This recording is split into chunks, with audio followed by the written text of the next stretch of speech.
भगवान श्री राम जी महाराज का प्रागट्य होता है माता कौशल्या जी के गर्भ से। समय आने पर भगवान शंकर राम जी का दर्शन करने के लिए आते हैं। सुनिए ना कथा सबने, जम के तो बोलो जरा, ठीक है। अब जो रामचरितमानस में हुआ कि भगवान राम जी का प्रागट्य हुआ और भगवान भोलेनाथ भगवान शिव राम जी का दर्शन करने के लिए राम जी के दरवाजे पर, राम जी के द्वार पर, कौशल्या जी के दरवाजे पर गए दर्शन किया। और कौशल्या माता ने राम जी के स्वरूप का दर्शन भगवान शंकर जी को कराया।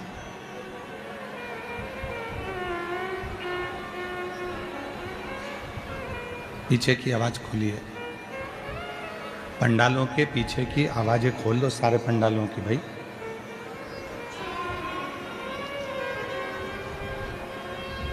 कौशल्या जी के सामने भगवान देवाधिदेव महादेव एक योगी का रूप धरकर, एक साधक का रूप धरकर गए।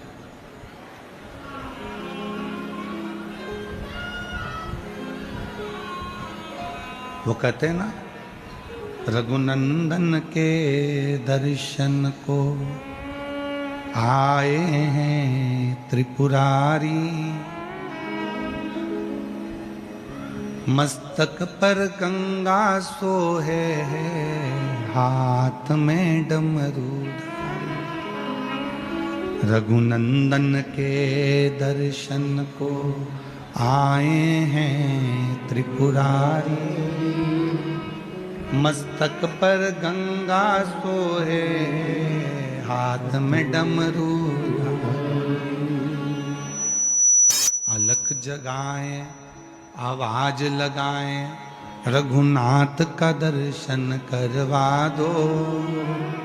अलख लगाए, आवाज लगाए, रघुनाथ का दर्शन करवा दो।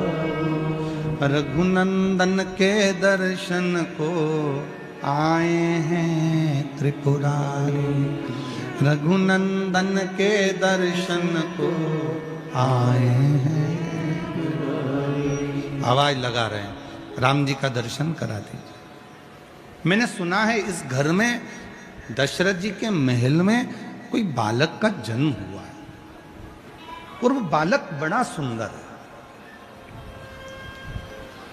अंदर से एक सखी ने आवाज लगाकर कहा दासी ने कि बाबा तुम इतने बड़े संत होकर बच्चे के सुंदरता पर मोहित हो रहे।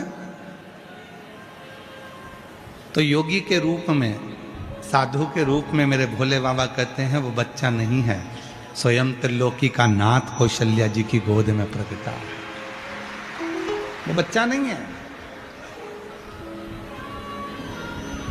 स्वयं त्रिलोकी का नाथ माता कौशल्या की गोद में आया। रघुनंदन के दर्शन को आए हैं त्रिपुरारी, रघुनंदन के दर्शन आए हैं त्रिपुरारी। ये कोई साधारण सा बालक नहीं है जिसका मैं दर्शन मांग रहा हूं।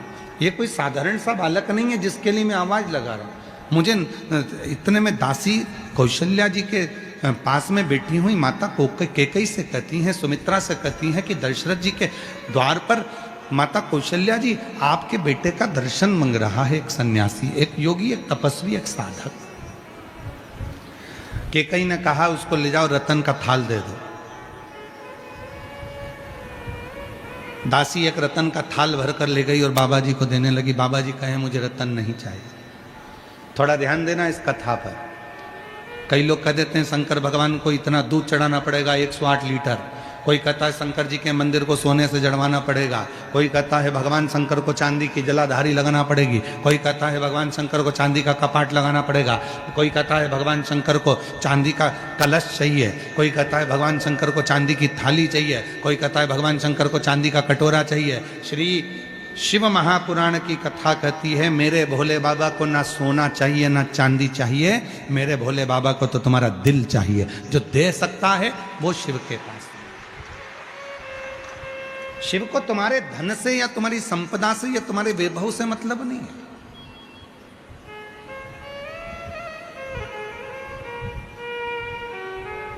भगवान शंकर को तुम्हारे धन या दौलत से मतलब नहीं। भगवान शंकर को तुम्हारे संपदा से मतलब नहीं है।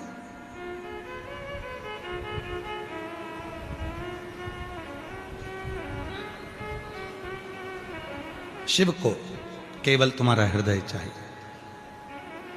दासी आई हीरे रतन की थाली लेकर, लो बाबा झोली करो। बाबा जी बोले ये क्या है? तो कहा रतन है।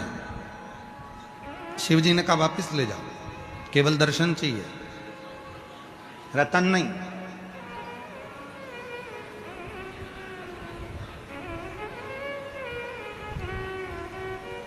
रतन से दर्शन नहीं हो सकते। वो था त्रेता युग जिसमें रतन से दर्शन नहीं होते थे, और आज है कलयुग जिसमें बिना दौलत के तो मंदिर में भी जल्दी दर्शन नहीं होते। पैसा दोगे तो बैठ पाओगे,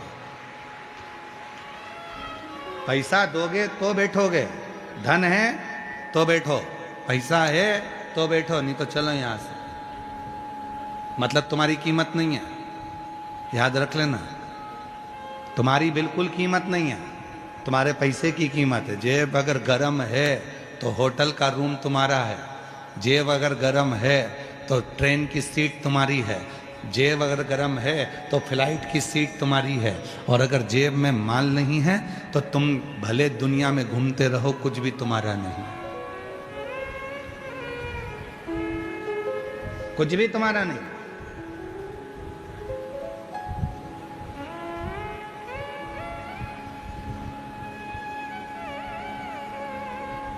हमें रतन नहीं चाहिए। पहले का समय था त्रेता युग जिसमें रतन से भगवान का दर्शन नहीं चाहिए। पहले का समय था त्रेता युग जिसमें रतन से भगवान का दर्शन नहीं चाहिए। हमें केवल दिल से जाकर तो बोलो कौशल्या जी से कि दरवाजे पर योगी आया है, सन्यासी आया है, तपस्वी आया है, साधक आया है, उपासक आया है। इतने में दासी ने कहा, हमने कहा तो ये रतन किसने भेजे? तो ये माता कैकेयी ने भेजे। कौशल्या जी से कहो। फिर खबर गई माता सुमित्रा जी के कानों में, तो सुमित्रा जी ने कहा एक काम करो, अंबर पीतांबर लेकर जाओ, थोड़ा सा सुंदर सोना भरकर सोने की अशर्फियां ले जाओ, हमारे घर में बेटे जन्मे, दे दो बाबा जी को। बाबा जी के पास पहुंचे, बाबा ये सोना, तो ये किसने भेजा? थे सुमित्रा जी ने भेजा। ना ना नहीं चाहिए, आप तो कौशल्या जी से कहो। तब माता कौशल्या जी के पास में खबर गई, और मां कौशल्या जी के पास में खबर जाती है। एक बार जोरदार ताली बजाकर गलता पीठ से स्वामी जी महाराज का एक बार साधुवाद करते हैं। कौशल्या जी के पास में खबर गई, और माता कौशल्या जी ने कहा क्या बात है? तो कहा कि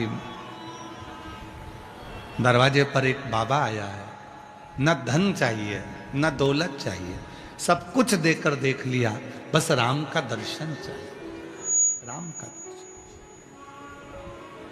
और कितना सुंदर बात कही है महाराज शिव महापुराण के अंदर, एक बहुत सुंदर सी बात कही, धन देकर जल्दी दर्शन कर सकते हो, धन देकर जल्दी दर्शन कर सकते हो। धन देकर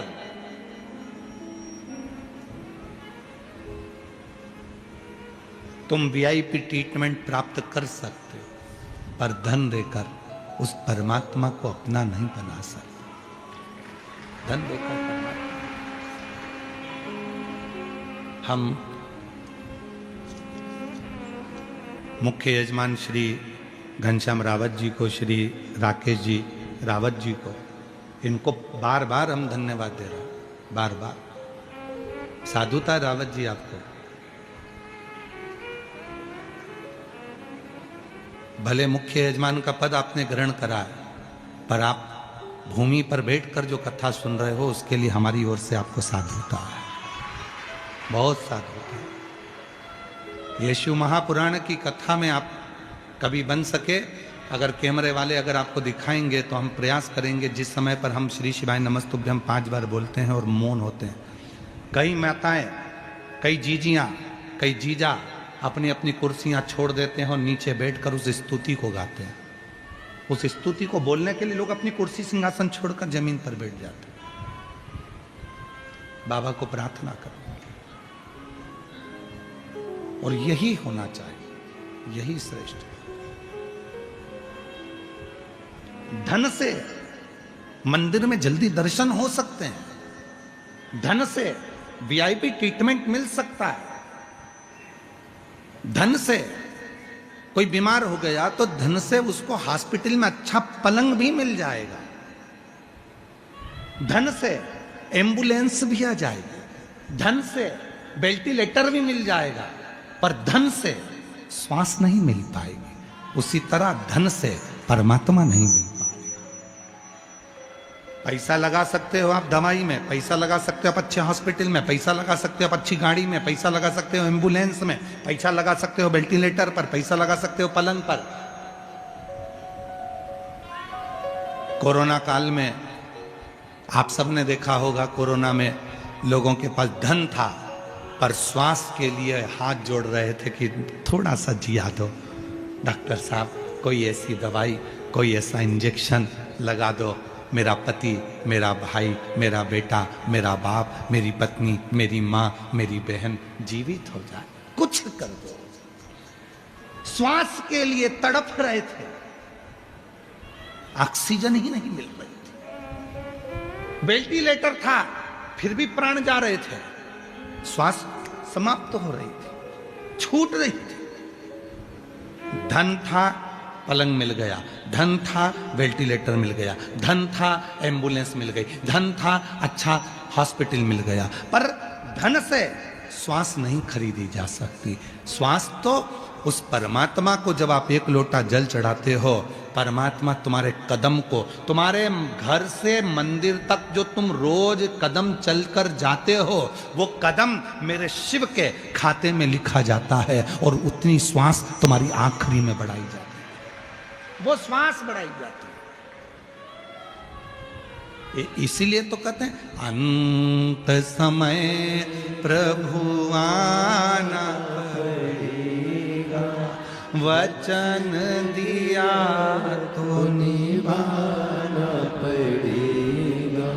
अंत समय प्रभु आना पड़ेगा, वचन दिया तो निभाना पड़ेगा।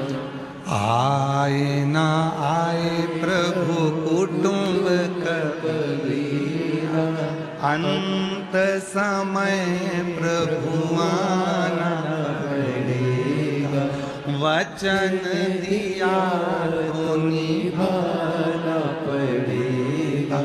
अंत समय प्रभु आना पड़ेगा, वचन दिया तो निभाना पड़ेगा। अंतिम बिंदु में जब कोई नहीं आएगा, तब तुम्हारा चढ़ाया गया एक लोटा जल तुम्हारे सामने आएगा। एक महिला बैठी है, 8 साल तक उसने डॉक्टरों का इलाज करवाया, मेरे घर बच्चा हो जाए। 8 साल के बाद फिर 8 साल तक इलाज करवाया, किसी किसी जगह पर जा जाकर झोलियां भरवाई, गोदी भरवाई कि बच्चा हो जाए, संतान।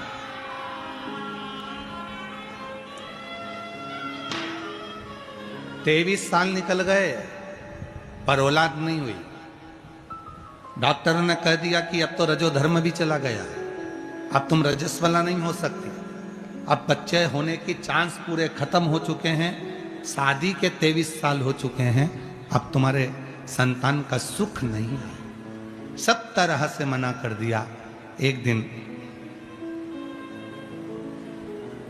किसी दुकान पर जा रही थी और दुकान पर टीवी में कथा चल रही थी, सामान लेते लेते खड़ी हो गई और खड़ी होकर उसने 2 मिनट की कथा सुनकर पूछा दुकान वाले से, ये कौन सा महाराज? कहा ये वो सीहोर वाला है, शिव पुराण करता है, इससे कोई फायदा होता है क्या? हाँ, थोड़ी देर खड़ी रहो। उसने खड़े होकर सुना। एक महिला का पत्र था जिसको 17 साल बाद औलाद हुई थी। उसने मन में सोच लिया इसकी कथा सुनूंगी। घर गई, मोबाइल पे सर्च करा, कथा सुनना प्रारंभ करा। कथा सुनने के बाद उसने सुना कि सीहोर कुबरेश्वर धाम जाऊंगी वहाँ कंकर शंकर की पूजन करूंगी, वहाँ का कंकर लेकर आऊंगी, रुद्राक्ष लाऊंगी, सफ़ेद आंकड़े की जड़ बांधूंगी। और 23 साल के बाद पहली बार घर से निकलकर सीहोर गई अपने पति के साथ, वहाँ पूजन करी, कंकर लाई, और वहाँ से आने के बाद 3 महीने के बाद गर्भ ठहर गया और 23 साल के बाद संतान की प्राप्ति। वो बैठी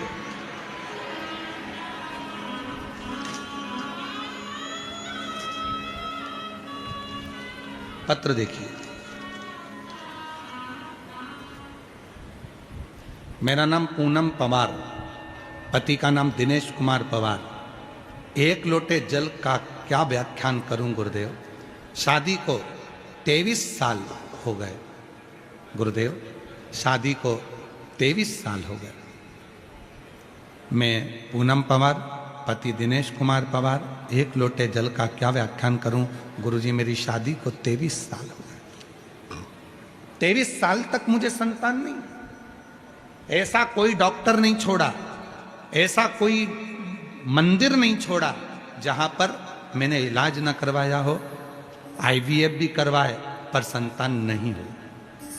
फिर कथा के बारे में मालूम पड़ा और बाबा की कृपा से पशुपतिनाथ का व्रत, कंकर शंकर की पूजन सीहोर जाकर करी और बाबा की कृपा से गुरुदेव बाबा ने मुझे संतान दी। आज मेरी संतान 14 महीने की हो गई है। मैं बाबा को यहाँ प्रणाम करने के लिए। मेरा नाम पूनम पवार, गांव काहनौर, जिला रोहतक, हरियाणा से हैं। और नीचे एक लाइन लिखी है, आप और हम उसको गुनगुनाते।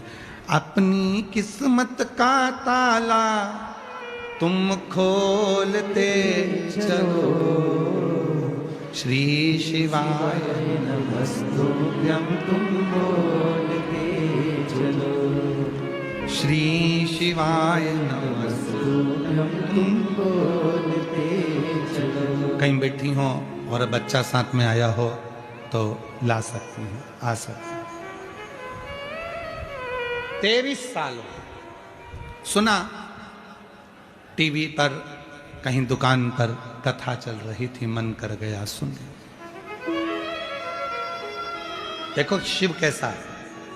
मेरे भोले बाबा को देना होता है ना तो वो ऐसे टांग आपको हाथ पकड़ा, पल्लू पकड़ा और पांव को खींच कर आपको कथा तक लेकर आए।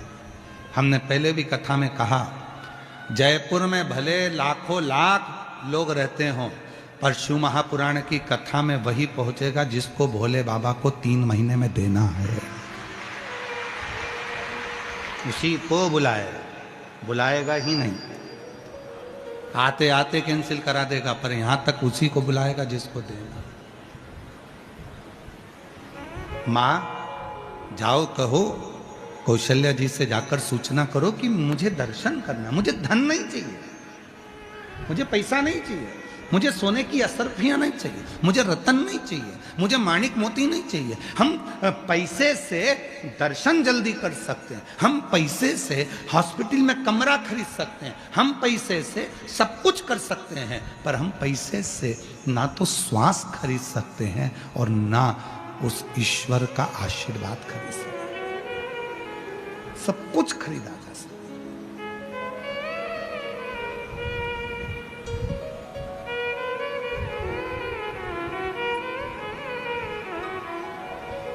ईश्वर की कृपा करुणा उसको खरीदा नहीं जा सकता।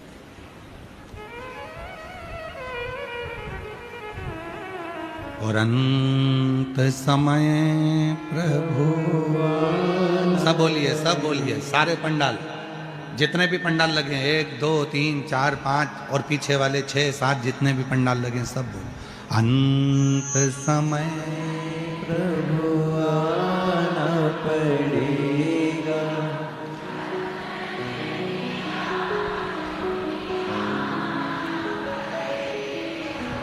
आए ना कुटुंब कबीला, अंत समय प्रभु वचन दिया। यही शावर मंत्र हैं, जिसको बार बार दोहराया जाता है, यही शाबर मंत्र है। भले वो भजन की लाइन क्यों ना हो, पवि मंत्र के रूप में उसको पुकारा करो। आओ, मुझे रतन नहीं, मुझे माणिक नहीं, मुझे सोना नहीं, मुझे चांदी नहीं, मुझे हीरा पन्ना नहीं, मुझे राम का दर्शन करो। ठीक है, कौशल्या जी के पास सूचना गई, माता कौशल्या जी ने राम जी का दर्शन कराया, शिव जी को दर्शन कराया।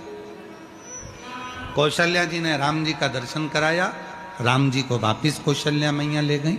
अब कौशल्या मैया शिव जी के आगे हाथ जोड़कर बैठ गई। बहुत सावधानी की कथा है आज की, थोड़ा ध्यान लगाकर सुनना। हो सकता है इस कथा से कई लोगों को हो सकता है कि थोड़ा बुरा भी लग जाए, पर कहने में पीछे नहीं हटेंगे। ध्यान देना, शिव जी के सामने कौशल्या मैया हाथ जोड़कर बैठकर कहती हैं, मेरे बच्चे का भाग्य बता दो, उसका किस्मत कैसी है। मेरे बेटे का भाग्य बता दो कि उसकी किस्मत कैसी है।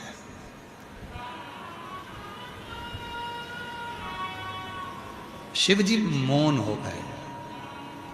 शंकर भगवान ने मन में सोचा, मां कौशल्या जी से क्या कहूं। आज का व्यक्ति कहता है कि मैं तुम्हारी किस्मत बता सकता हूं, मेरे भोलेनाथ किस्मत नहीं बताए थे तो तुम में वो बल कहां से आ गया। शंकर भगवान स्वयं त्रिलोकी का नाथ, त्रिकालदर्शी, कैलाशी भी किस्मत नहीं बताया। शिवजी ने नहीं कहा कि तुम्हारे बेटे को 14 वर्ष वनवास भोगना पड़ेगा। शिवजी ने नहीं कहा कि तुम्हारी जानकी, तुम्हारी बहू भी वन में चली जाएगी। शिवजी ने नहीं कहा कि तुम्हारी बहू को एक ऋषि के घर में जाएगी, वहां बच्चे होंगे। शिवजी ने नहीं कहा कि तुम्हारी बहू पृथ्वी में समा जाएगी। शिवजी ने नहीं कहा कि तुम्हारा बेटा जल में समाधि ले लेगा। शिवजी ने नहीं कहा कि तुम्हारे बेटे को 14 वर्ष तक वनवास झेलना पड़ेगा। शिवजी ने नहीं कहा कि वन वन में एक बेर खाकर भी अपने जीवन को जीना पड़ेगा। शिवजी ने नहीं कहा। क्यों? कौशल्या जी कह रही हैं, बाबा मेरे बेटे का भाग्य बता दो। शिव जी ने जो बात कही, आज के मनुष्य को, आज के बेटा बेटी को वो धारण करना है अपनी बुद्धि। कौशल्या जी हाथ जोड़कर कहती हैं, मेरे बच्चे का भाग्य बता दो। शिव जी कहते हैं, मैं भाग्य नहीं बताता, भाग्य बना देता हूं। भाग्य नहीं बता, भाग्य बना देते हो? हाँ, तो मुझे क्या करना पड़ेगा?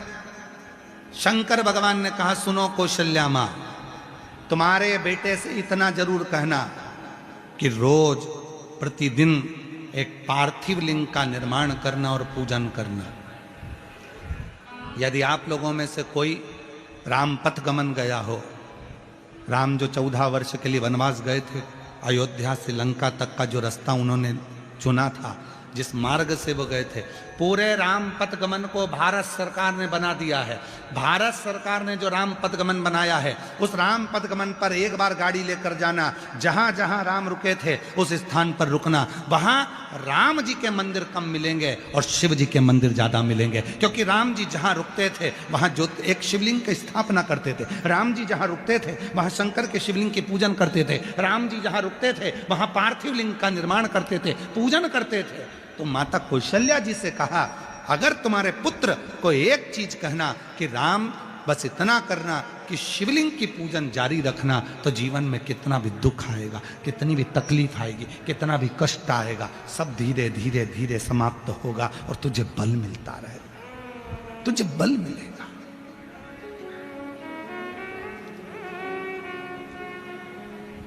क्या देती है शिव पुराण? सबसे पहले भगवान शंकर अपने भक्त को बहुत बहुत बल प्रदान करते हैं, उसको धैर्य प्रदान करते हैं कि कोई कुछ बोलेगा तो धैर्यता रखना, कोई कुछ हो जाए तो धैर्यता रखना, थोड़ा बल अपने अंदर रखना, धैर्यता अपने अंदर रखना। ये शिव देते हैं, ये शंकर देते हैं, ये शिव प्रदान करते बल।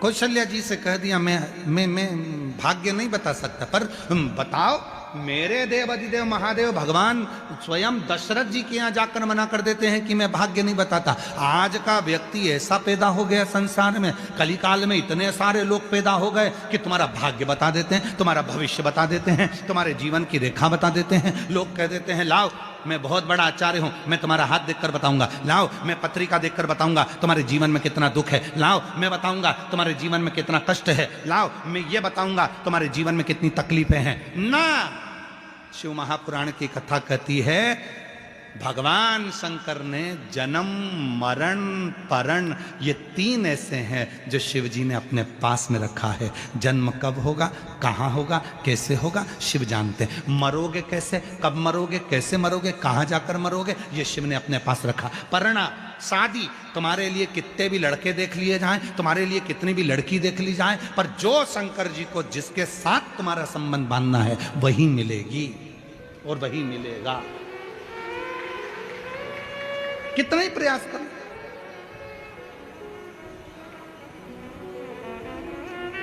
अब ये माँ ने लिखा कि 23 साल तक ऐसा कोई डॉक्टर नहीं छोड़ा मैंने जो जिसके पास इलाज ना करवाया, ऐसा कोई मंदिर नहीं छोड़ा जहां मैंने गोदी ना भरवाई। 23 साल के बाद योग लगा कि संतान का सुख मिल गया। अर्थात जब उसको देना, कहां देना, कब देना, कैसे देना। एक पत्र है और अच्छा, देखिए।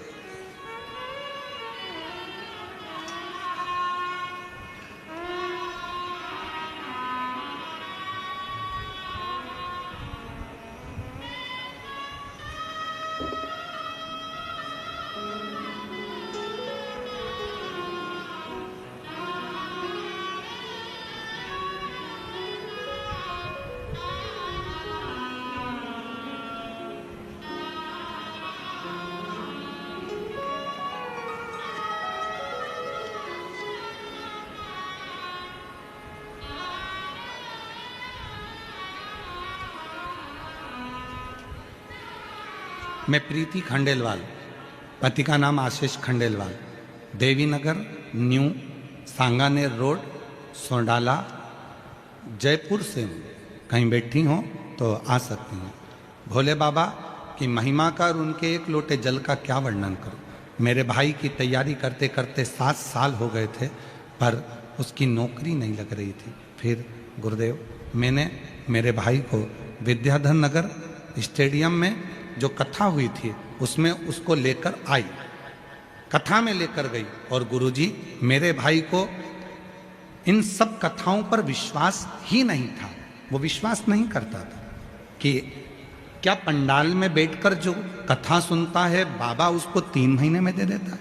मेरे भाई को विश्वास नहीं था, उसने पत्र में लिखा है, आप भी पढ़ सकते हैं। मेरे भाई को विश्वास नहीं था, क्या ऐसा हो सकता कि कथा सुनो और 3 महीने में बाबा दे दे। लेकिन गुरुदेव वहाँ एक दिन की कथा सुनने के लिए आया और एक दिन की कथा ने उसकी जिंदगी बना दी। गुरुदेव विद्याधर नगर में उसने कथा सुनी और बाबा ने ऐसी कृपा करी कि वो भी आश्चर्य में पड़ गया। शिवजी ने एक नौकरी नहीं, 2-2 सरकारी नौकरियां मेरे भाई के खाते में डाल दी। 2-2 सरकारी नौकरियां, पत्र में खुद लिख रहे, 2-2 सरकारी नौकरियां भाई के खाते में दे दी। और आज बाबा की कृपा से मेरा भाई रेलवे में JEN के पद पर नियुक्त हो गया। मैं बाबा को यहाँ प्रणाम करने के लिए बाबा को नमन। भले विश्वास नहीं, आप में से कई मेरी जीजियां भी ऐसी होंगी, कई मेरे जीजा भी ऐसे होंगे, कई मेरी बेटियां ऐसी होंगी, कई मेरे बेटा ऐसे होंगे, कई बुजुर्ग माँ बाप ऐसे आए होंगे जो केवल परखने के लिए आए होंगे कि हमने सुना है बाबा कथा कहता है, सियोर वाला बाबा आता है कथा कहता है, और कथा कहने पर उससे जो प्रार्थना करी जाए वो बाबा देता है। कई ऐसी आई होंगे, कई ऐसे मेरे जीजा आए होंगे जो परीक्षा करने के लिए आए होंगे, हम भी देखें वो देता है कि नहीं देता। पर खाली न जाता कोई दर से तुम्हारे, खाली न जाता कोई दर से तुम्हारे, मैं भी खड़ी हूँ नन्ही बाहें पसारे, अपने हृदय से लगा लो गिरा जा रहा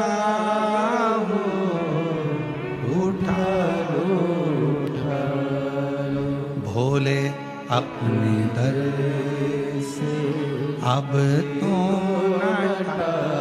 लो गिरी जा रही हूँ उठा लो।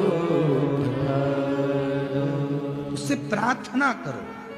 यहाँ टाइम बर्बाद करने के लिए मत आओ, भीड़ बढ़ाने के लिए बिल्कुल मत आओ। आप अन्य कथाओं में चले जाना भीड़ बढ़ाने के लिए, पर शिव पुराण में भीड़ बढ़ाने बिल्कुल मत आना, क्योंकि भीड़ बढ़ाने तुम्हारी भीड़ बढ़ती है और जजमान परिवार और समिति और सब क्या श्वास ऊपर नीचे होने लगती है। भीड़ बढ़ाने के लिए शिव पुराण में मत आओ,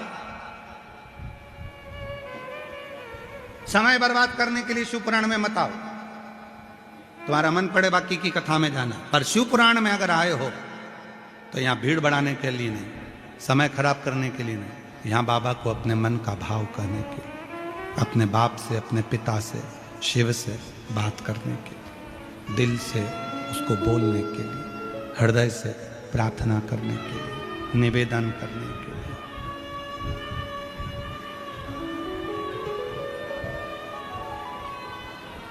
अपने दिल की बात उसको कहने के लिए। मेरी जीजियों,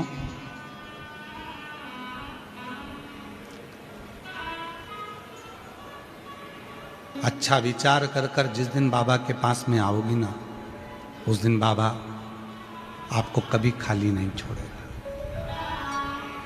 अच्छी सोच रखकर जिस दिन आओगी, घर से चलो ना तो ये विश्वास के साथ चलना कि मैं कथा में जा रही हूं और मेरा ये दुख मेरा बाबा मिटाएगा, तो ये पक्का है। यहां से जाया करो तो यहाँ की मिट्टी को नमन कर कर कहकर जाया करो, तू मेरे घर कब आएगा, मैं बहुत दुखी हूं, कष्ट में हूं। हे काल अधिपति महाकाल, हे मेरे विश्वनाथ, हे मेरे सोमनाथ, हे मेरे मल्लिकार्जुन, हे मेरे कुबरेश्वर बाबा, तू मेरे यहाँ कब आए, मेरा दुख मिटाने के, मेरा कष्ट मिटाने के।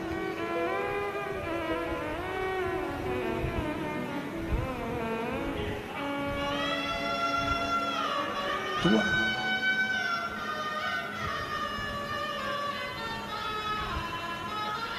तेरे बिना चित्त नहीं लगता, तेरे बिना मन नहीं लगता, तू आएगा तो मेरा दुख मिटेगा। बिना आए दुख नहीं मिट सकता।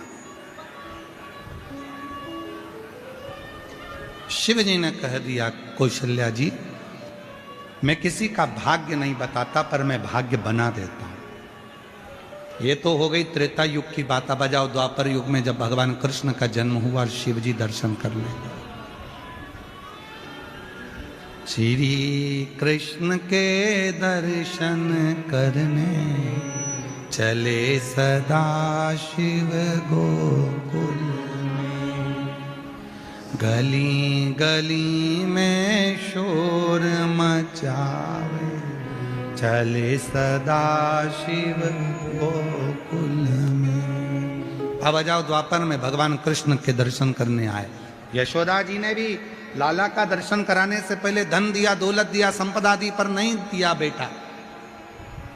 पर भगवान ने कुछ नहीं लिया, दर्शन लिया, केवल दर्शन।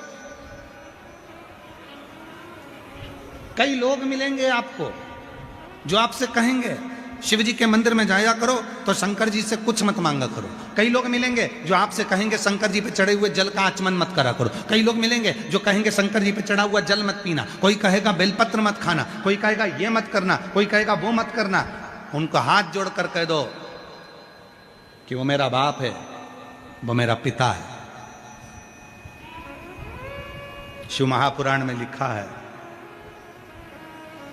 कायिक, वाचिक और मानसिक 3 पाप शंकर जी को चढ़े हुए जल का आचमन करने से तुरंत समाप्त हो जाते हैं।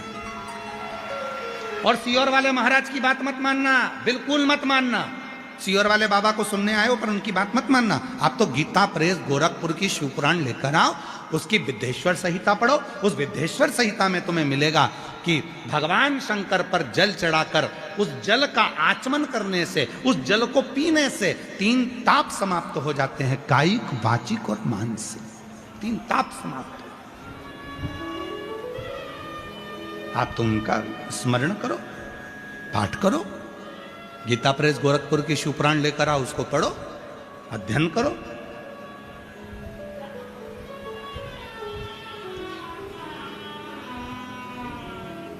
जरूरी नहीं है कि तुम हमारी बात मानो, बिल्कुल मत मानो। आप तो पढ़ो, अध्ययन करो, स्मरण करे। और जितने शिव भक्त इस जयपुर की पवित्र धरा पर सारे पंडालों में बैठे हुए हैं, उनसे भी, और जितने आस्था चैनल पर सुन रहे हैं, जितने फेसबुक यूट्यूब पर सुन रहे हैं, जितने सोशल मीडिया पर श्रवण कर रहे हैं, उनसे भी निवेदन करूंगा, जिस दिन तुम्हारा भरोसा पक्का हो जाए कि कोई मुझे नहीं देगा, देगा तो मेरा बाप, मेरा शिव देगा, उस दिन शिव की शरण में जाओ। पड़ोसी को कितना भी चाय पिला लो, पड़ोसन के घर के कितने भी बर्तन धो लो, पड़ोसन के कितने भी अचार खिला दो, पड़ोसन के घर की माता जी को कितनी भी साड़ी पहना दो, पर पड़ोसन के पास करोड़ों का धन होगा पर वो अपनी प्रॉपर्टी तुमको नहीं देगी। मेरी बहुओं से निवेदन है, मौसी सास को कितना भी तुम पांव पड़ लो, मामी सास के कितने भी पांव पड़ लो, चाची सास के कितने भी पांव पड़ लो, ताई सास के भी कितने पांव पड़ लो, पर वो तुम्हें सोने की चैन नहीं देगी। सोने की चैन भले सास से कितना भी झगड़ा हो जाए, लड़ाई हो जाए, पर आखिरी में जब बंटवारा होगा तो सास की सोने की चैन तुझे जरूर मिलेगी। वो ताई सास नहीं देगी, वो चाची सास नहीं देगी, वो मौसी सास नहीं देगी, वो मामा ससुर नहीं देगा, वो पड़ोसन नहीं देगी, वो रिश्तेदार नहीं देंगे, वो कुटुंबी नहीं देंगे। आखिरी में वो चैन तुझे तेरी सास की तुझे ही मिलेगी। भले वो लड़ाई हो, झगड़ा हो, कितना भी विवाद हो, पर देगी वही। उसी तरह तुम सब दूर घूम कर आ जाओ, आखिरी में शांति, वैभव, धन, दौलत, संपदा और जीवन का सुख कहीं नहीं मिलेगा। वो मिलेगा तो शिव की शरणागति में ही मिलेगा, शंकर के पास। तुम पूछो मत पूछो, तुम जल चढ़ाओ मत चढ़ाओ, तुम श्री शिवाय नमस्तुभ्यम बोलो मत बोलो, तुम पंचाक्षर और नमः शिवाय बोलो मत बोलो, तुम ओम नमः शिवाय षडक्षर बोलो मत बोलो, पर आखिरी में पाला उसी से पड़ेगा। अंत समय प्रभु आना, अंत में पाला उसी से पड़ने वाला, किसी दूसरे से पाला नहीं पड़ेगा, पाला उसी से। 2 देवियों के नाम का स्मरण प्रत्येक घर में याद रखने वाला प्रसंग है, घर घर के बच्चों को याद रहना चाहिए। एक है अर्पणा और दूसरी है तिलकेश्वर। शरीर में कहीं गांठ हो गया, तिलकेश्वर।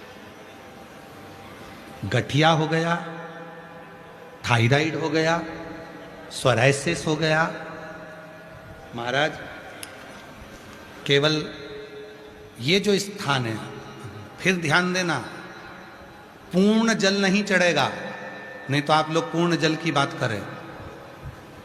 आपको जो जल चढ़ाना है गठान के लिए भी, वो केवल जो ये आधा बिंदु है, चंद्र, आधा चंद्र जो माता का हस्त कमल है, जल को यहां नहीं लेके जाना है आपको, कलश को केवल इसी स्थान पर आपको घुमाना है।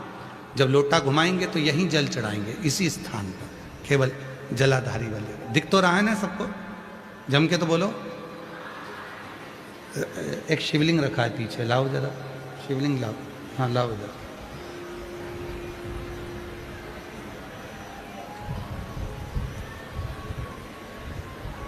ये स्थान देखिए, ठीक है, अब आप लोगों को समझ में आ जाएगा, ठीक है। तिलकेश्वरी माता का जब नाम लेकर जो जल चढ़ाएंगे, तो जैसे ये अपना कलश है, कलश से जल चढ़ाएंगे तो यहां से चढ़ाएंगे और यहीं तक जाएगा, फिर जल चढ़ाकर यहीं से यहीं पर उस जल को समर्पित करते रहेंगे, तिलकेश्वरी माता का नाम लेकर, तिलकेश्वर महादेव का नाम लेकर। और नीचे कटोरी लगाकर रखें, उस जल को उसमें झेल कर लाएं और उस जल का सेवन करें। उसी तरह यदि थायराइड है, सोराइसिस है, या शरीर से जुड़ी हुई कोई भी तकलीफ अपने शरीर में आती है, तो दुर्वा, सप्त दुर्वा 7 स्थान पर ऐसे रख दें और उसी जल को फिर चढ़ाएं, उसी 7 दुर्वा को लेकर आ जाएं। एक एक दिन तक एक एक दुर्वा को खाना प्रारंभ करो, फिर थायराइड की जांच करवाओ। 8 दिन 15 दिन के बाद आपको मालूम पड़ेगा कि थायराइड कंट्रोल में आ गया और आपका शरीर अच्छा काम करना प्रारंभ करेगा। सोरायसिस वालों के लिए भी विशेष। कौन सी देवी? जम के बोलो, तिलकेश्वरी माता। वर्णन आया है शिव महापुराण में। रेवी का क्या समर्पित करें, क्या आदेश? साधना कर रही है, जो मिला वो समर्पित कर रही है, जो मिले। कभी कोई देवी देवता नहीं कहता कि मुझे इतना देना, कोई देवता नहीं कहता। शिव महापुराण की कथा तो यहां तक कहती है कि भगवान शंकर कभी नहीं बोले आपसे कि आप मुझे इतना दीजिए। आप तो अपना भाव, अपना दिल, हृदय दे। रेविका ने साधना करी, शिव प्रसन्न हो। जो रेविका ने जले हुए पेड़ की पत्तियों का अंश भी दिया है, वो भी शिव ने माँ जगत जननी को स्वीकार करने को कहा। और शिव जी, ध्यान दें, कभी कभी आप लोग जब पार्थिव शिवलिंग का पूजन करते हो ना, पार्थिव पूजन करते हो, तो पार्थिव शिवलिंग का जब पूजन करते हो तो कभी कभी काले तिल शिव जी को चढ़ाते हो। बोलो, चढ़ाते हो कि नहीं चढ़ाते हो? चढ़ाते हो ना। क्यों चढ़ाते हो? हमारे शरीर में और हमारे घर के अंदर कोई रोग बड़ा यदि प्रवेश कर रहा है तो वो रोग प्रवेश ना, रोग प्रवेश ना। आजकल बहुत सारे लोग ऐसे हो गए कि जो काला तिल है वो ज़्यादातर शिव जी की शिवपिंडी पर, शिवलिंग पर जाकर चढ़ाते हैं। पर शिव पुराण कहती है कि पार्थिव शिवलिंग जब बनाओ तो काला तिल जरूर चढ़ाओ।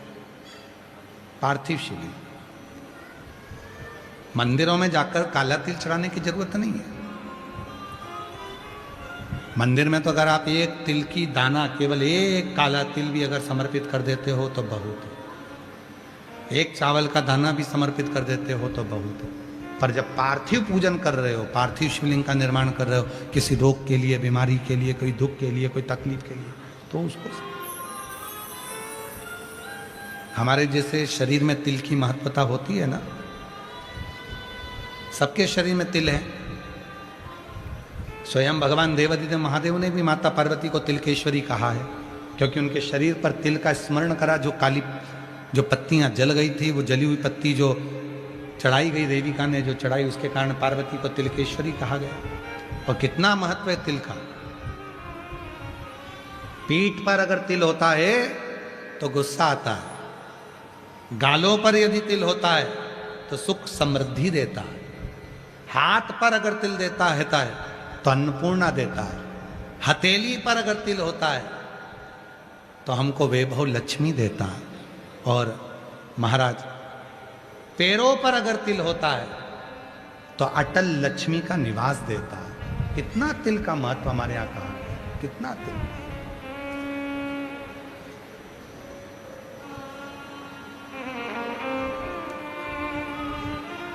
मस्तिष्क पर, ये कान से लेकर नासिका के ऊपर के भाग में कहीं पर भी यदि तिल होता है तो उस व्यक्ति को बहुत सहन करना पड़ता है, बहुत कुछ, अच्छी और बुरी बातें दोनों सहना पड़े, बहुत कुछ सहना पड़े। तिलकेश्वरी माता का स्मरण शिव महापुराण की कथा वर्णन करती है। शिव जी स्वयं आनंद के साथ अर्पण और तिलकेश्वरी का स्मरण करा। शिव केवल एक भक्ति के बल पर, जैसे रेविका ने भगवान शंकर को प्राप्त करा, उसमें क्या दिया, भगवान को क्या प्रदान करा? कुछ भी नहीं। क्या भगवान को देती है रेविका? कुछ नहीं। क्या माँ जगत जननी को देती है रेविका? कुछ नहीं, केवल एक जली हुई पत्ती का भाव, वही।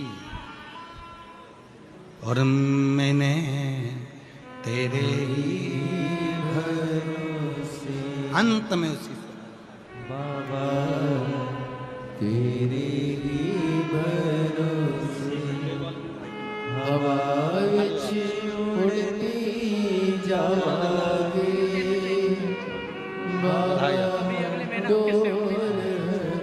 आप ही के भाई का नौकरी लगा है, अभी उदयपुर ट्रेनिंग में है। एक बार जोरदार ताली बजाओ प्रीति खंडेल।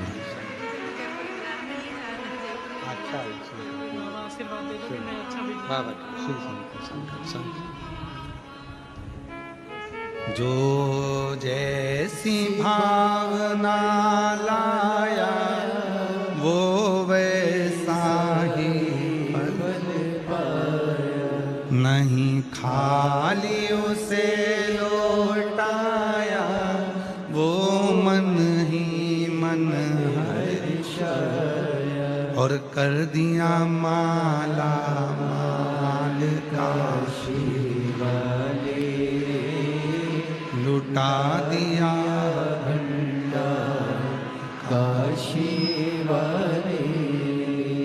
उस पे आश्रित हो, आश्रित। आप तो राजस्थान के हो,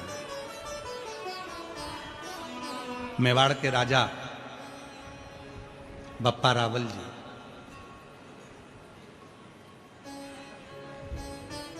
जिन्होंने एकलिंग जी की स्थापना करवाई। आप राजस्थान के हो, उदयपुर से 22 किलोमीटर की दूरी पर भगवान श्री एकलिंग जी का मंदिर है। गए हो कभी कि नहीं गए? गए हो सब? मेवाड़ के राजा बप्पा राव जी।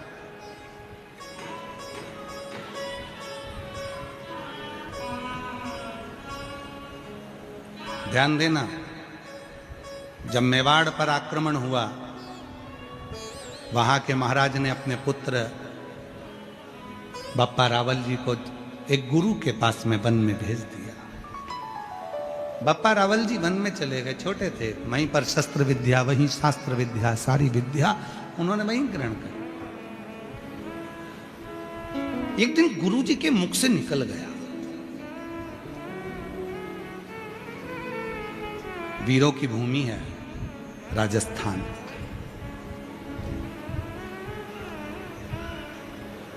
यहां की भूमि का जल ही ऐसा है कि यहां का बच्चा हो चाहे बूढ़ा हो, वो वीरों की ही मौत मरता है। उसमें वीरता का गुण होता है। वीरों की भूमि है राजस्थान। बप्पा रावल जी छोटी सी अवस्था थी, 7-9 वर्ष की, और रावल जी, बप्पा रावल ने वन में अपने गुरु के मुख से सुन लिया। गुरु जी बोले कि जब व्यक्ति बहुत संघर्ष करता है और उसको कोई लक्ष्य नहीं मिलता, तब वो शिव की शरणागति ग्रहण करे। ये बप्पा रावल जी ने अपने गुरु के मुख से सुन लिया, शिव की शरणागति ग्रहण करे।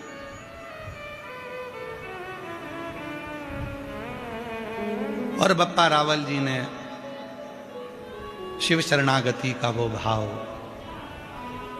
सुन लिया, धारण कर लिया। एक दिन बप्पा रावल जी जब छोटे थे, पहुंच गए वन में, गुरु जी से कहा गाय मैं चराऊंगा। ठीक है, चले जाओ। बप्पा रावल जी गाय चराने के लिए गए। शिव की साधना में ऐसे डूब गए कि उनके गुरु उनको ढूंढने के लिए निकले। गुरु ढूंढ, और गुरु जी ने उनको ढूंढा। बप्पा रावल जी तो तप में लीन थे।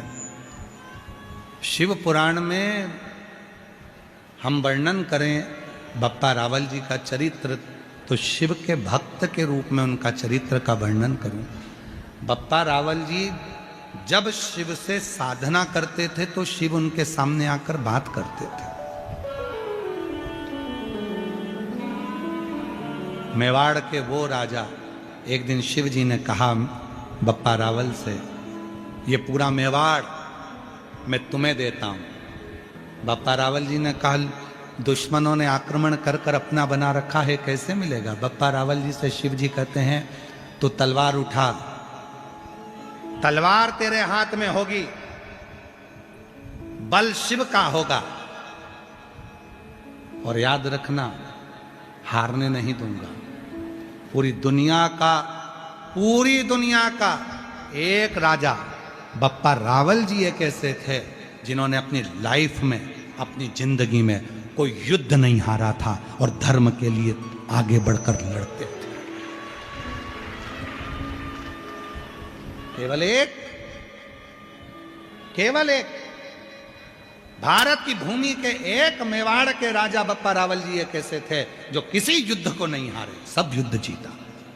और उनसे पूछा गया, जब उनके बच्चे बड़े हुए और उनको सिंहासन देने का समय आया, तो बप्पा रावल जी ने कहा, सुनो, याद रखना कि इस मेवाड़ का राजा यदि कोई है तो वो एकलिंग जी स्वयं शिव हैं और हम तो केवल उनके सेवक हैं। केवल हम केवल सेवक। अब कितना विश्वास होगा। उन्होंने अपने बच्चों से कह दिया, आज भी मेवाड़ में राजा एकलिंग जी को ही माना जाता है।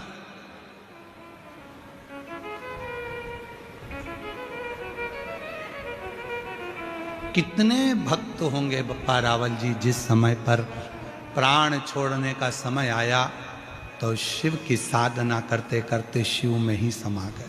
शंकर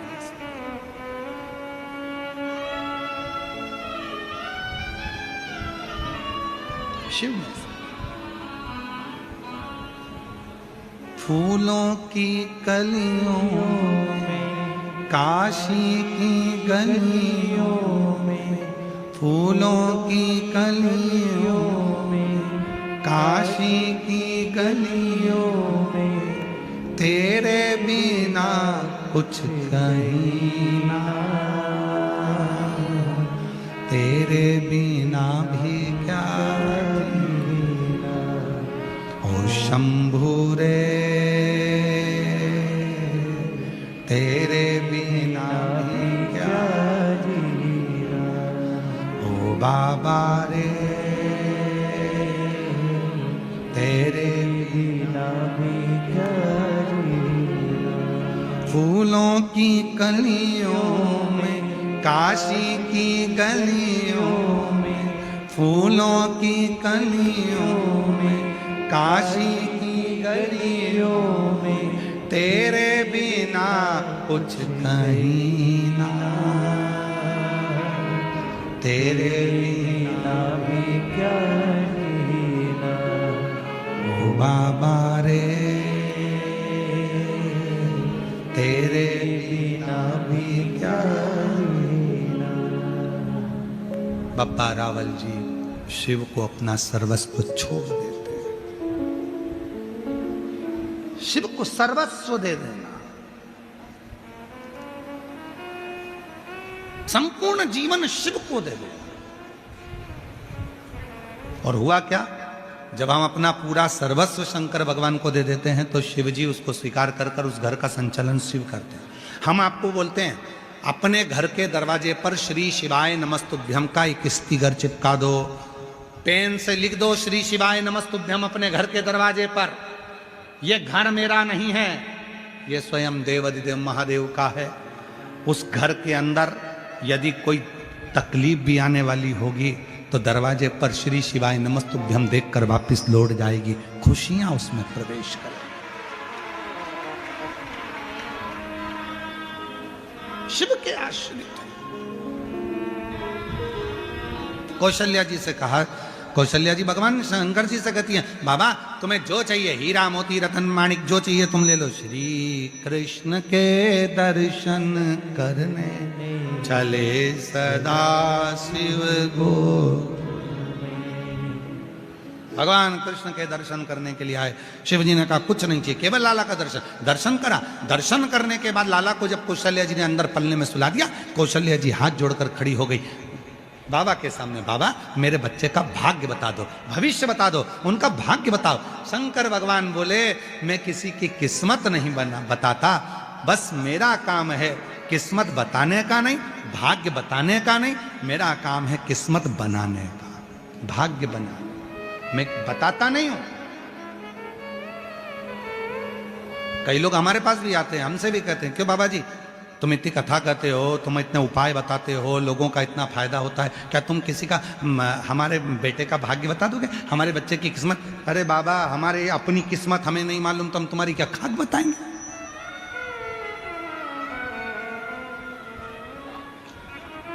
अगली घड़ी, अगला पल क्या होने वाला है किसको मालूम?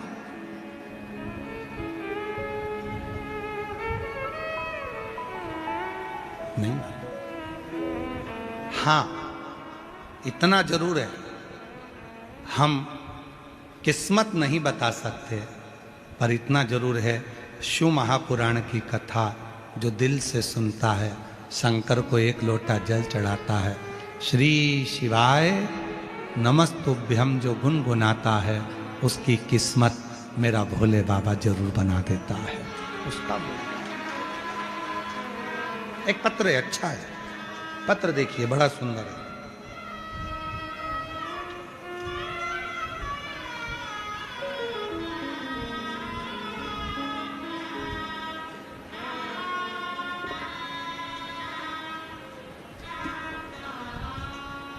मैं सेजल अनिल गोयल,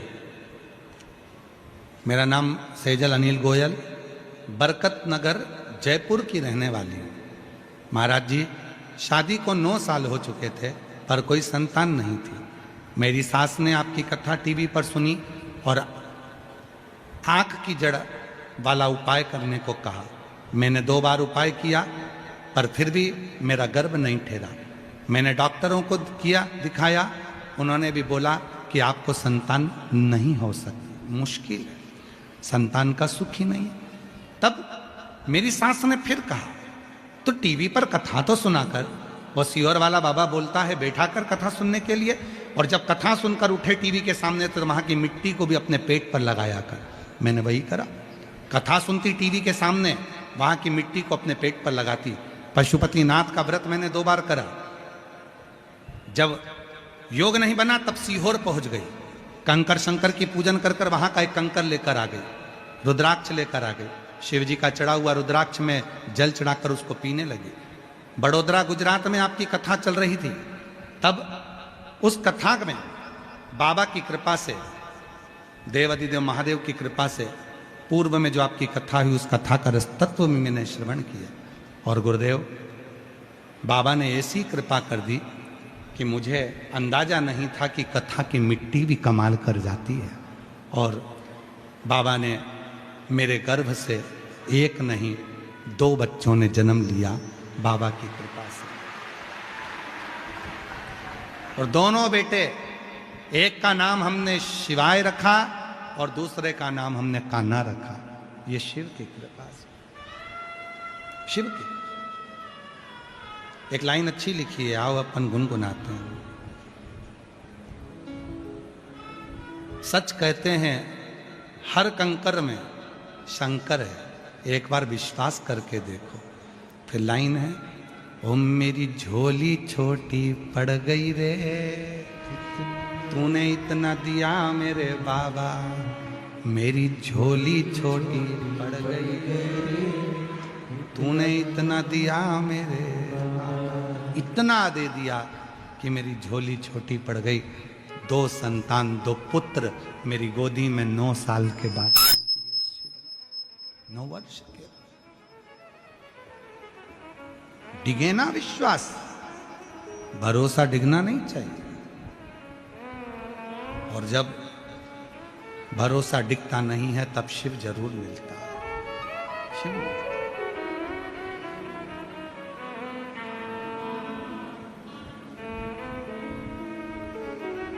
हम बाबा भाग्य बताएंगे? नहीं, नहीं। जिसने अभिमान को छोड़ दिया शिव उसका हो गया। अभिमान है तो शिव अपने पास नहीं रखेंगे। माता सती दक्ष प्रजापति के घर में जब 60 कन्याओं का जन्म हो गया, दक्ष प्रजापति के घर में जब बेटियों का जन्म हो गया, जन्म होने के बाद भी दक्ष प्रजापति माँ दुर्गा भवानी से, शेरावाली से, माँ जगत जननी से, माँ दुर्गा भवानी से, माँ आद्य शक्ति से तप कर कर साधना कर कर वर मांगते हैं। तो माँ आद्य शक्ति दुर्गा ने पूछा, बता दक्ष प्रजापति तुझे क्या चाहिए? दक्ष प्रजापति कहते हैं कि मेरे घर में एक बेटी का और जन्म हो जाए, और वो बेटी कोई दूसरी नहीं चाहिए। दक्ष प्रजापति कहते तुम मेरे घर में बेटी बनकर आओ, तुम मेरे घर में बेटी बनकर आओ। मां जगत जननी दुर्गा भवानी ने हंसा, मुस्कुराई मां आद्य शक्ति और हंसकर बोली, रे दक्ष प्रजापति मैं तेरे घर में बेटी बनकर आ भी जाऊंगी तो तू मुझे समझ नहीं सकता है, तू मुझे समझेगा नहीं, तू मुझे जानेगा नहीं। क्यों? क्योंकि मैं जिस जगह पर अहंकार रहता है वहां टिकती नहीं हूं, और अहंकार के बस होकर मैं रह नहीं सकती। शिव को भी अभिमान पसंद नहीं है और मुझे भी अभिमान पसंद नहीं है, मैं नहीं रह सकती। नहीं नहीं मां, आप आओ मेरे घर में।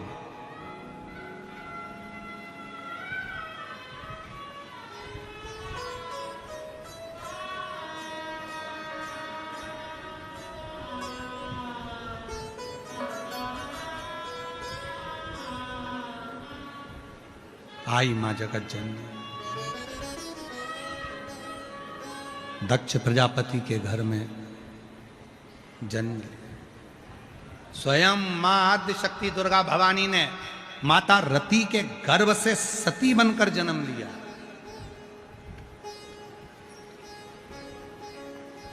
माता प्रसूति के गर्भ से स्वयं सती बनकर जन्म लिया, और मां प्रसूति के गर्भ से जब सती बनकर जन्म लिया, यह कोई साधारण नहीं है। माता प्रसूति स्वयं शिव साधना में रहती थी, जिनके घर में मां आद्य शक्ति का जन्म हुआ, प्रकट हुई, बड़ी हुई। विवाह का विचार आया कि सती का विवाह किससे करा जाए, तो किसी ने दक्ष प्रजापति से कह दिया वो शिव जी की साधना करती है,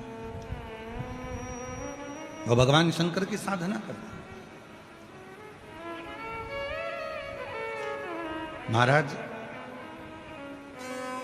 इतनी छोटी सी बेटी और शंकर जी की साधना।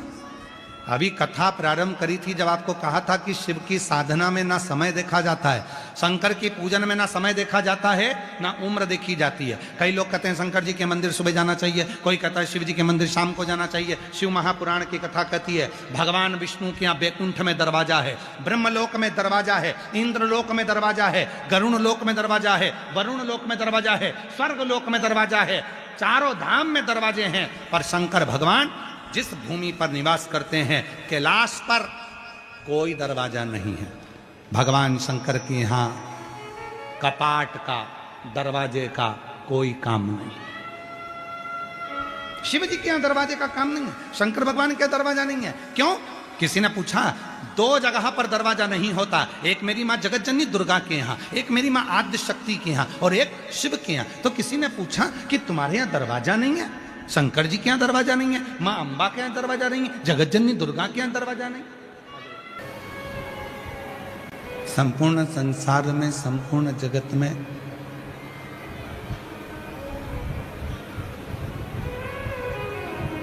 आज एक होड़ लगी हुई है। लंबे लंबे बाल बढ़ा लो, बहुत सारा त्रिपुंड लगा लो, बहुत सारी माला पहन लो,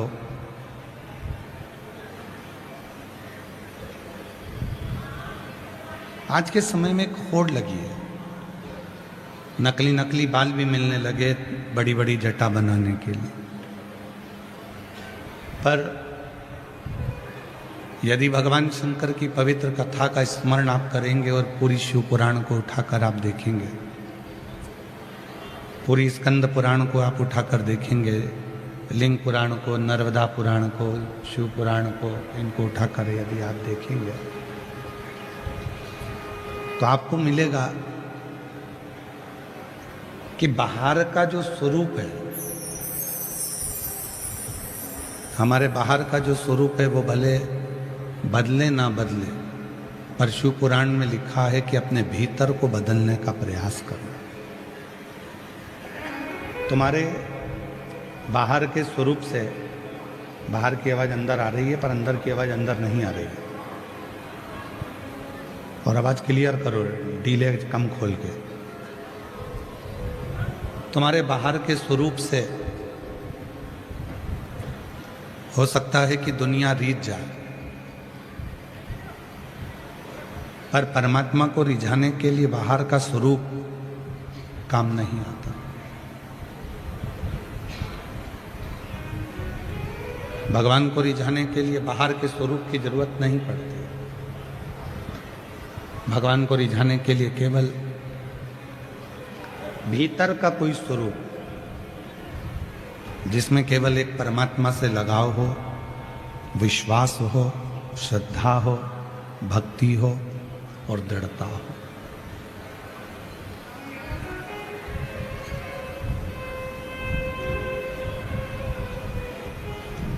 आज व्यक्ति के भीतर धन की कमी नहीं है, उसके पास में संपदा बहुत ज्यादा है। धन कम नहीं है, उसके पास में पैसे की कमी नहीं है।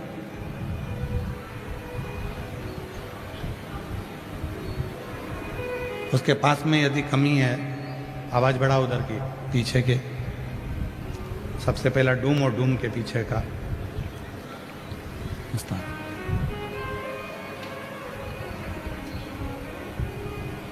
आज के व्यक्ति के पास में धन की कोई कमी नहीं है, संपदा की कोई कमी नहीं है, पर उसके पास यदि कमी है तो मन की शांति की कमी,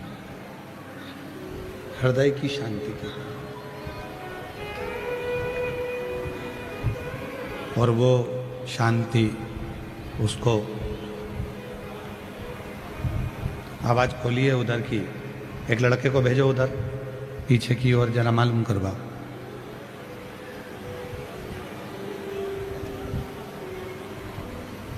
धन तो ढेरों है, संपदा ढेरों है, वैभव ढेरों है, फैक्ट्रियां ढेरों है, संपदा भरी पड़ी हुई है, पर मन की शांति नहीं। और शिव महापुराण की कथा क्या कहती है?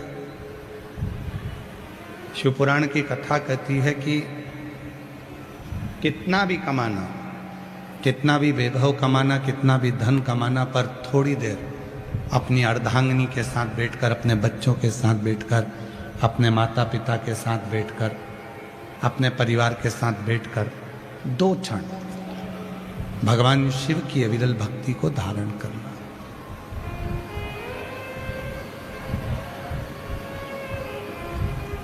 क्यों? भगवान शंकर पार्वती जी से कहते हैं, पार्वती मैंने दुनिया के लोगों को बहुत वैभव दिया, मैंने दुनिया के लोगों को धन भी दिया, वैभव भी दिया, सत्ता भी दी, प्रतिष्ठा भी दी, सब कुछ दिया, पर एक है मन की शांति।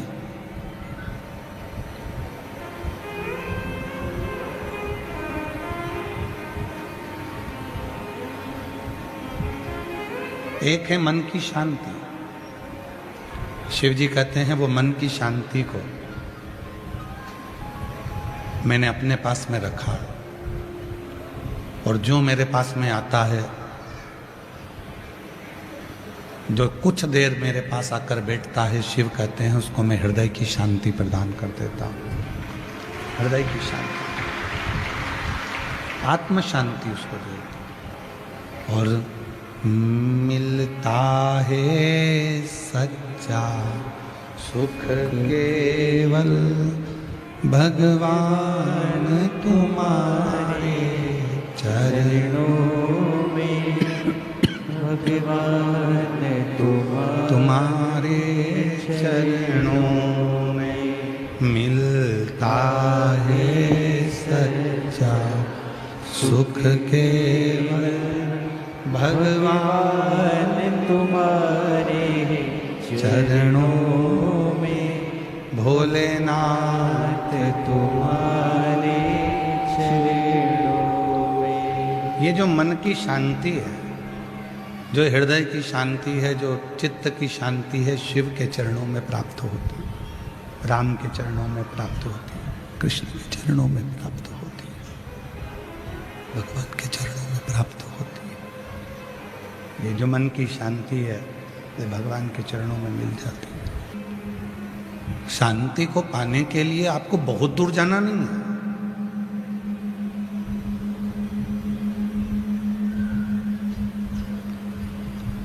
इस शांति को ढूंढने के लिए आपको बहुत यहां वहां चक्कर काटने की जरूरत भी नहीं है।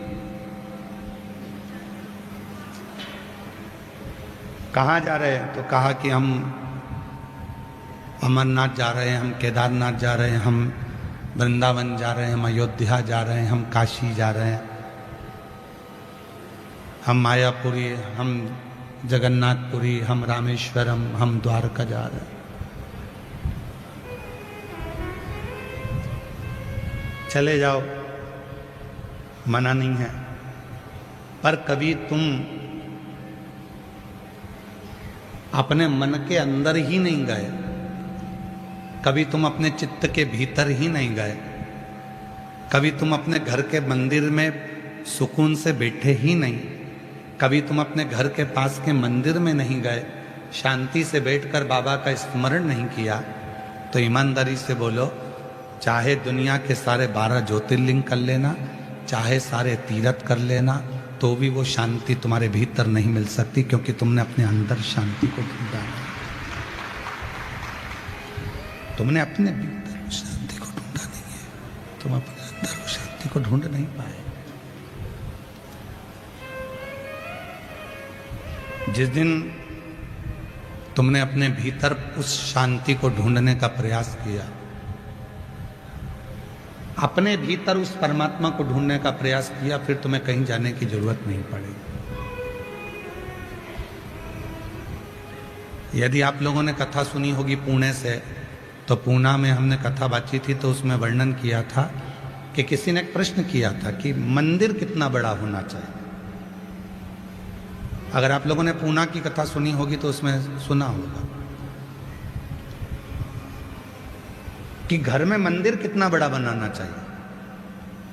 पूरा एक कमरा मंदिर बना दें, हॉल में मंदिर बना दें, एक अलग से कमरा मंदिर बना दें, वास्तुशास्त्री आकर बताएंगे कि यहाँ मंदिर बना दो, मकान बनाने वाले बताएंगे कि यहाँ मंदिर बना दो, धर्मपत्नी कहेगी यहाँ मंदिर बना दो, कोई कहेगा यहाँ मंदिर बना दो।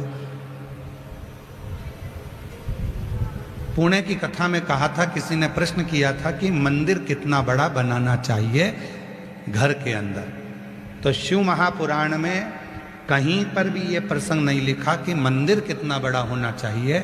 शिव महापुराण में ये प्रसंग लिखा कि दिल बड़ा होना चाहिए, फिर घर छोटा होगा तो भी मंदिर सुखद होता है।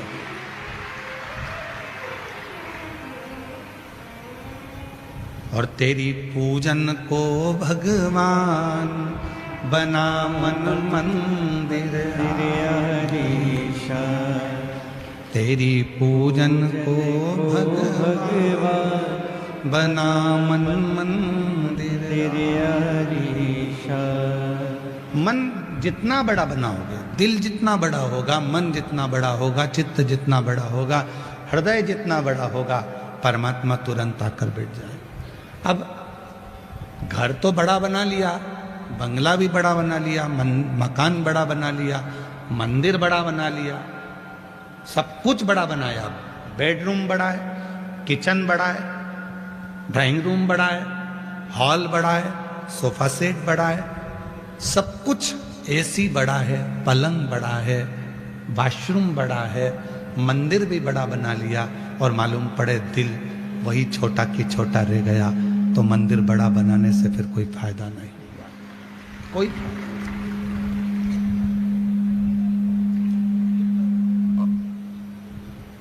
फिर वो मंदिर बनने से कोई फायदा नहीं हुआ। तुमने घर बड़ा बनाया, मकान बड़ा बनाया, किचन बड़ा बनाया, तुमने मंदिर बड़ा बनाया, और मन छोटा की छोटा रख दिया, हृदय छोटा की छोटा रख दिया। मन बहुत छोटा हो गया। 4 मेहमान घर में आ गए और तुम्हारा मुंह फूल गया, रिश्तेदार जरा सा कुछ बिगाड़ कर चले गए, तुम्हारा मुख फूल गया, मन छोटा हो गया। और शुक्र करिए, मन को बड़ा करिए, शंकर की कथा करिए, शिव महापुराण की कथा कहती है, भगवान शंकर की कथा कहती है। शिव कथा वर्णन करती है कि अपने मन को बढ़ाओ, चित्त बढ़ाओ।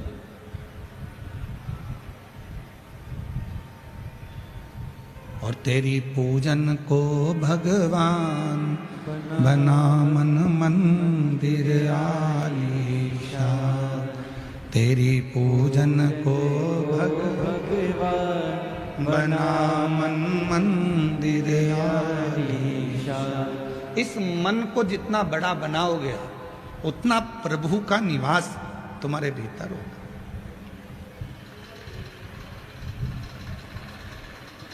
हम मन ही बड़ा नहीं बना पा रहे, कथा में आ रहे हैं तो भी झगड़ा कर रहे हैं। मेरे पास में ए नंबर का पास है, जाऊंगी अंदर। बाहर खड़े होकर लोग कह रहे हैं जगह नहीं है, भरा चुका है, तुम कोई दूसरा पंडाल चले जाओ। मेरे पास है ना, पास है ना, मैं जाऊंगा। मुझे अंदर जाना। क्या करने आए हो?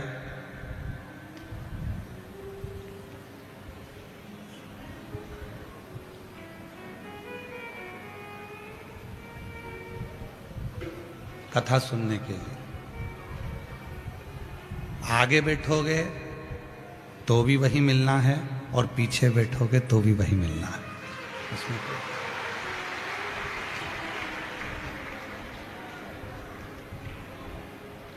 कुर्सी पर बैठोगे तो भी वही मिलना है, सोफा पे बैठोगे तो भी वही मिलना है, और जमीन पर बैठोगे तो भी वही मिलना है। बस कुर्सी और जमीन में एक अंतर हो जाता है कि कुर्सी पर गिरने का डर रहता है और जमीन पर गिरने का डर नहीं रहता। एक अंतर। कुर्सी और जमीन पर एक ही अंतर है, कुर्सी जाने का डर रहता है। तुम उठने नाचने के लिए और कोई का लेकर भाग गया तो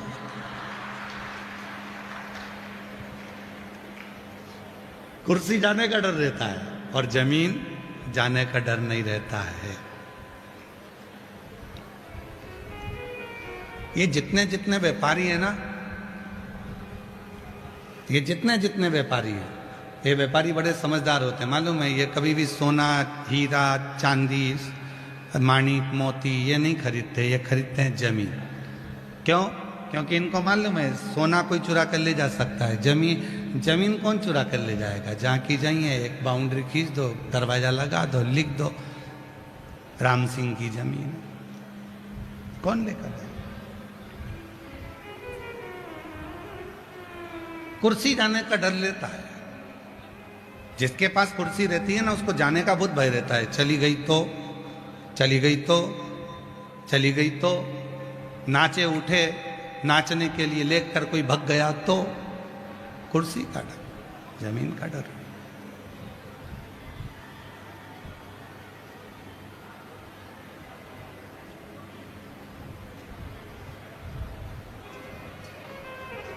भय नहीं है वहां पर, भूमि पर बैठे।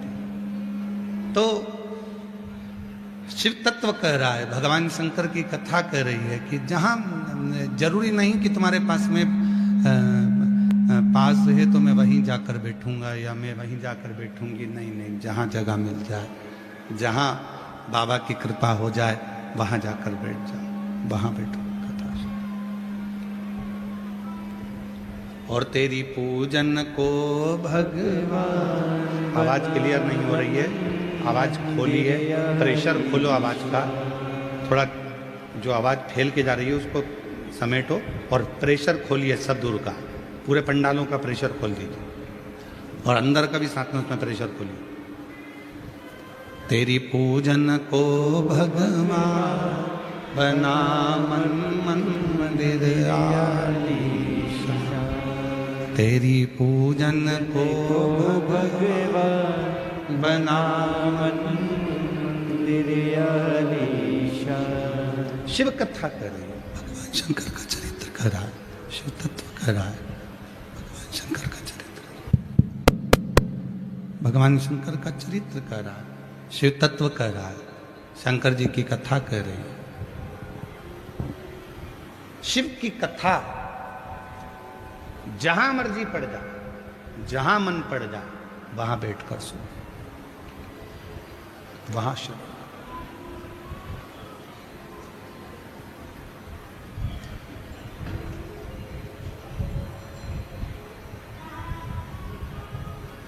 जहां इच्छा मन, बस शिव को भजना, शंकर को भजना। महाराज, आज का व्यक्ति सोचता है कि मैं भगवान को जल चढ़ाना प्रारंभ करूं और भगवान मेरा कल्याण करना प्रारंभ कर दे। सब्र नहीं है। यहां पर भी कई मेरी जीजियां बैठी हैं, कई मेरे जीजा बैठे हैं, कई मेरी बेटियां बैठी हैं, कई मेरे बेटा, कई मेरे बुजुर्ग माँ बाप बैठे हैं। 2 महीना जल चढ़ाया, 1 महीना जल चढ़ाया और भगवान से निवेदन करा, 15 दिन पहले मेरे बेटे की एग्जाम है और तुम पास कर देना। 20 दिन हुए जल चढ़ाते चढ़ाते, 15 दिन हुए और भगवान पे प्रेशर दे रहे, पास कर देना नहीं तो कथा में नहीं जाऊंगा। भाई 20 दिन ही हुए हैं जल चढ़ाते हैं, कथा सुनते सुनते अभी लगभग 2, 3, 4 कथा ही सुनी है और उतने में भगवान पे प्रेशर दे रही है, मेरा ये काम कर देना। हम आपसे पूछते हैं, बच्चे को जन्म लेने में कितने महीने लगते हैं? जम के बोलो जरा। 9 महीने। फैक्ट्री को बनाने में कितना समय लगता है? 2 साल। दुकान को बनाने में कितना समय लगता है? 1 साल। मकान को बनाने में कितना समय लगता है? 1.5 साल, 2 साल, 6 महीना, 9 महीना, 10 महीना।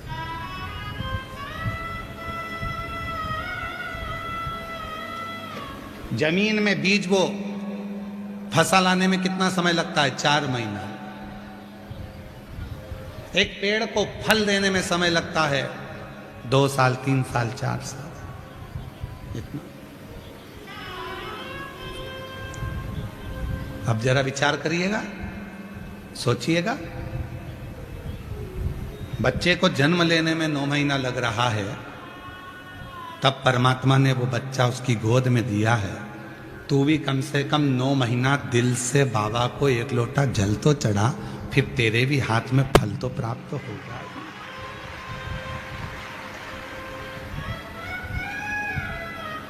एक पत्र है, अच्छा है, देखिए। पतंग भेजी है, उड़ाना हमको आती नहीं है, पर आज के लोगों को उड़ाना बहुत आता है, हमको उड़ाना नहीं आती। आज के लोग बहुत उड़ाते हैं, किसी की छोरी के बारे में उड़ा देंगे, किसी के छोरे के बारे में उड़ा देंगे, किसी की घर के बारे में उड़ा देंगे। इतने उड़ाने वाले हो गए कि पतंग की दुकान कम पड़ गई और उड़ाने वाले ज़्यादा हो गए। पर हमको उड़ाना नहीं आता, हमसे उड़ती ही नहीं है।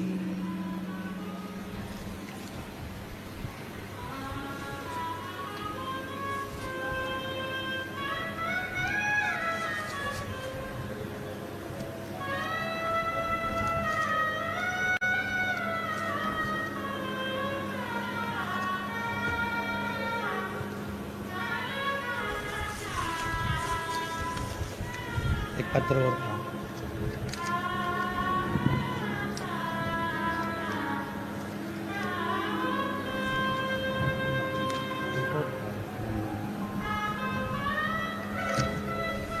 अभी देखते हैं।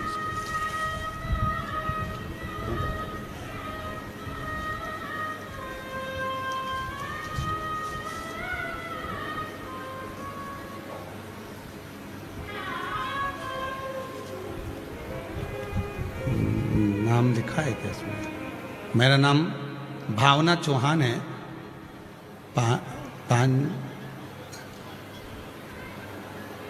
बॉडी बोल्ड आवाज है जी। भावना जी चौहान आप ही हैं? हाथ हिलाओ एक बार। आ जाओ आ जाओ आ जाओ आ जाओ। भावना चौहान जी आ जाइए। पांचावाला जयपुर की निवासी हूँ। मेरा मोबाइल नंबर ये है। कुबेर भंडारी के चरणों में नमन करूँ। कुबेरेश्वर बाबा ने हमें इतना दे दिया जिसका हम बखान कर नहीं सकते। हमारी पहली कथा दोसा 7 मार्च को सुनी। दोसा की कथा में कपड़े की दुकान बाबा ने हमारी खुलवा दी। पति को हार्ट अटैक आया था, बाबा ने बचा लिया। पहला, अब देखिए किन किन कथा में ये गई और किन किन कथा में से क्या क्या लेकर आई। 7 मार्च दोसा की कथा में गई, कपड़े की दुकान बाबा ने खुलवा दी। पुष्कर की कथा में छोटे बेटे की नौकरी के लिए मांगा था, बाबा ने कृपा कर कर मेरे छोटे बेटे की नौकरी भी लगा दी। कोसी कथा, मथुरा वृंदावन के कोसी में कथा थी, बाबा ने 2 गाड़ी दिलवा दी। गुड़गांव की कथा में गई, बाबा ने 2 मंजिल का मकान बनवा दिया। जयपुर की कथा में पिछले बार आई, बाबा ने कैफे खुलवा दिया। बाबा क्या वर्णन करूं, एक बार हमारे घर से कोई सोना लेकर चले गया, देता नहीं, ढूंढ ढूंढ के थक गए तो भी वो सोना नहीं मिला। इतना सोना था 30-40 लाख का, पूरा की पूरा चले गया। घबरा गए, क्या करें। सीहोर पहुंच गई, सीहोर के पंडाल में बैठकर कथा सुनी और वहां की मिट्टी को उठाकर घर लेकर आ गई, सब दूर डाल दिया। 15 दिन के अंदर हमारा पूरा की पूरा सोना वापस आ गया। हम बाबा को धन्यवाद देने के लिए। एक नीचे लाइन लिखी है, अच्छी है। भोले बाबा तेरी नौकरी सबसे बढ़िया रे सबसे खरी। हम जितनी जितनी कथा, 7 मार्च को दोसा में गए, पुष्कर की कथा में गए, कोशी की कथा में गए, दोसा की कथा में गए तो कपड़े की दुकान खुलवा दी, पुष्कर की कथा में गए तो बेटे की नौकरी लगवा दी, कोसी की कथा में गए तो 2 गाड़ी दिलवा दी, गुड़गांव की कथा में गए तो 2 मंजिल का मकान बनवा दिया, जयपुर की कथा में पिछले वर्ष आए तो कैफे खुलवा दिया, और बाबा ने जो हमारा धन गया था वो हमको वापस दिलवा दिया सीहोर की कथा में। ये शिव तत्व, इसको शिव कहते हैं। बैठो, इसलिए शिव महापुराण की कथा कहती है, आपसे ये नहीं कहेंगे कि हमारे पास में ही ए नंबर का पास है, बी नंबर का पास है, सी नंबर का पास है, डी नंबर का पास है, आप कौन से पंडाल में जाकर बैठे हो, हमें उससे मतलब नहीं है। हमें तो इतना मतलब है कि तुम बाबा की शरणागति में आ गए हो, पहुंच गए हो, बस तुम कहीं पर भी बैठ जाओ और कहीं पर भी बैठकर कानों में 2 शब्द यदि शिव पुराण के पढ़ रहे हैं तो यहाँ जान लेना कि तुम्हारी झोली 3 महीने में बाबा भरेगा जरूर, इतना ये निश्चित।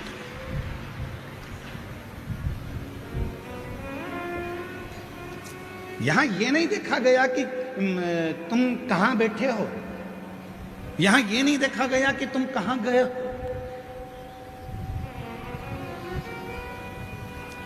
दिल बड़ा रखो, मन बड़ा रखो, चित्त बड़ा रखो, हृदय बड़ा रखो।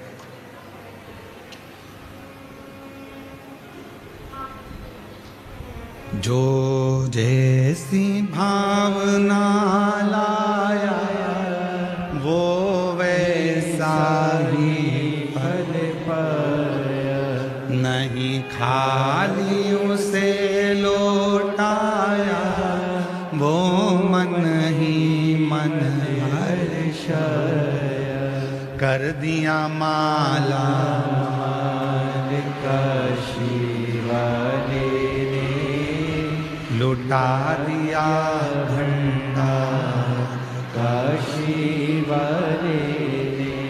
वो तुम जो भावना लेकर आए, अब सीहोर वाला बाबा दिख रहा है नहीं दिख रहा, सीहोर वाला बाबा कहाँ बैठा है कथा सुना रहा है, दिख रहा है नहीं दिख रहा, मत दिख, तुम तो सुनो। बाबा आया है, मेरा कल्याण करेगा, कथा सुनूंगी। कई माताएं ऐसी बैठी हैं, कई मेरी जीजियां ऐसी बैठी हैं, हमने पशुपति व्रत करा, पशुपति व्रत करने के बाद काम नहीं हुआ तो अगले महीने फिर कर लिया। और शिवपुराण क्या कहती है, कम से कम 2 से 2.5 महीने का गैप करिए फिर वापिस पशुपति व्रत करिए। और हम तो यहां तक कहेंगे इस व्यासपीठ से, तुमने 50 बार भी अगर पशुपति व्रत कर लिया है तो उस पशुपति व्रत को 2-3 महीने में करते रहो। घर का कोई ना कोई व्यक्ति जब करता रहेगा तो भंडार कभी खाली नहीं रहेगा, भरता रहेगा। हर 3 महीने में 2 महीने में एक घर का कोई व्यक्ति पशुपति व्रत करता है। 2 महीने का गैप करो फिर करो, 2-3 महीने का गैप करा फिर करो। विश्वास, भरोसा। आज कमी क्या है? सबसे ज्यादा कमी किस चीज की हो रही है? विश्वास की कमी, भरोसा नहीं है। फसल को लगने में भी कम से कम 6 महीना 4 महीना लगते हैं, बच्चे को जन्म लेने में भी 9 महीना लगता है। तो परमात्मा की भक्ति करो, टीवी के सामने कथा सुनो। कई लोग कहते हैं हमने 1 बार सुन ली, 2 बार सुन ली, चलने दे, सुनने, कान में पढ़ने दे, चित्त में पढ़ने दे, और दे। जो बर्तन पीतल का, तांबे का बर्तन जो ज्यादा काला हो जाता है, मेरी माताएं समझदार हैं, उसमें छाछ भर के रख देती है। जो बर्तन तांबे का, पीतल का, लोहे का ज्यादा काला हो गया तो उसमें छाछ भर दी, मही भर दिया, दही भर दिया, छाछ भर कर रख दी, छोड़ दिया छाछ रखकर। 2-4 दिन में 2 बार 3 बार छाछ भरी रख दी। जब छाछ भरी हुई रख देंगे, फिर छाछ को जब ढोल देंगे, बर्तन को जब घसेंगे, एकदम साफ हो जाएगा। उसी तरह हम भी हो सकता है कि वो बर्तन है जो साफ नहीं हो पाए, तो शिव नाम की छाछ, शिव नाम की भक्ति, इसको भर कर रखो। जब तक भर कर रखोगे, किसी ना किसी दिन ये बर्तन साफ हो ही जाएगा। ये बर्तन साफ हो, निश्चित है। जो जैसी भावना लाया वो वैसा ही फल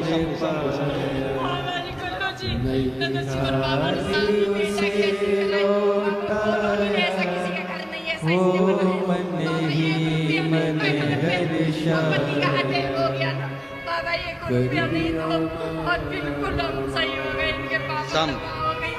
शम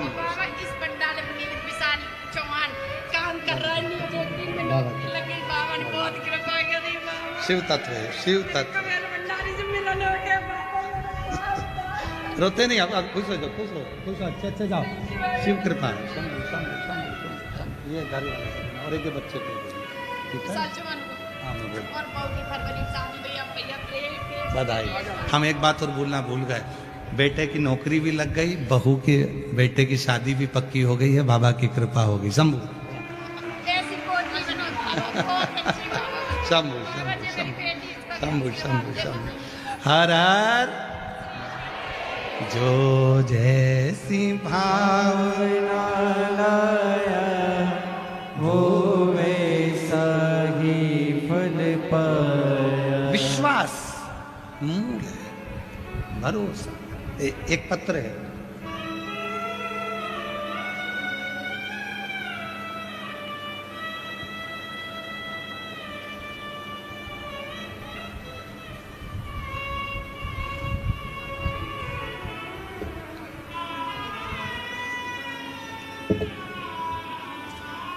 छिपरा खंडेलवाल, सुरेश खंडेलवाल, पालड़ी मीना, आगरा रोड, आगरा रोड, कनौता, कनौता ही है, कनौता, जयपुर की निवासी हूँ। कहीं बैठी हो तो हाथ हिला सकती हैं। आप ही हैं? आ जाइए, आ जाओ, आ जाओ, आ जाओ, रोते नहीं, आ जाओ। अच्छे खुश होकर आओ, अच्छे आओ। अब तो बेटी आई है साथ में क्या? हाथ हिला बेटा। शंभू, आ जाओ बेटा, आ जाओ। रोती नहीं, तू क्यों रोती है? आओ आओ, आ जाओ, आओ। गुरुजी, मेरी बेटी याशिका 23 साल की है। बचपन से न बोलती थी, न सुनती थी, न समझती थी गुरुदेव, न चल पाती थी, न हिल पाती थी। शरीर में कष्ट था, न बोलती, न सुनती, न चलती, न समझती। आज बाबा को धन्यवाद देने के लिए आई हूँ। बाबा के पिछले वर्ष की कथा की मिट्टी उसके शरीर पर लगाकर रुद्राक्ष का जल कुबरेश्वर बाबा का देना चालू करा। कंकर शंकर की पूजन और रुद्राक्ष लेकर सीहोर से आई और व्रत किया बेटी के लिए। तांबे के कलश में रुद्राक्ष को गला देती हूं, जल चढ़ाकर शिव का बेटी को देती हूं। 23 साल की हो गई, ना उसकी वाणी थी, ना सुन सकती थी, ना समझ सकती थी, ना हाथ पैर से कोई ज्यादा कार्य कर सकती थी। आज मेरी बेटी को 60% आराम लग गया है। मेरी बेटी बोलने भी लगी है, सुनने भी लगी है और समझने भी लगी है। आज मेरी बेटी 60% आराम लग गया है। मेरी बेटी समझती भी है, बोलती भी है, सुनती भी है। उसका शरीर भी काला।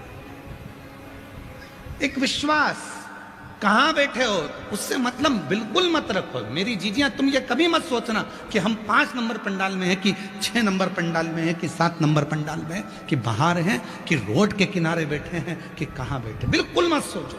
तुम तो ये सोचो कि अपने पापा के घर, अपने बाबुल से बात करने के लिए अपने पिता के पास शिव महापुराण में पहुंचे हो, फिर वो संभालेगा, उसका काम है संभालेगा उसके पास।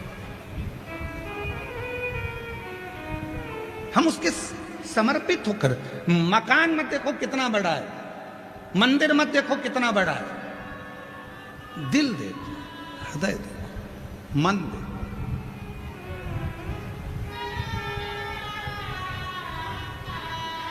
हमसे कई लोग कहते हैं गुरुजी आपका जो सीहोर है, कुबरेश्वर धाम है, वो एक साइड पड़ जाता है।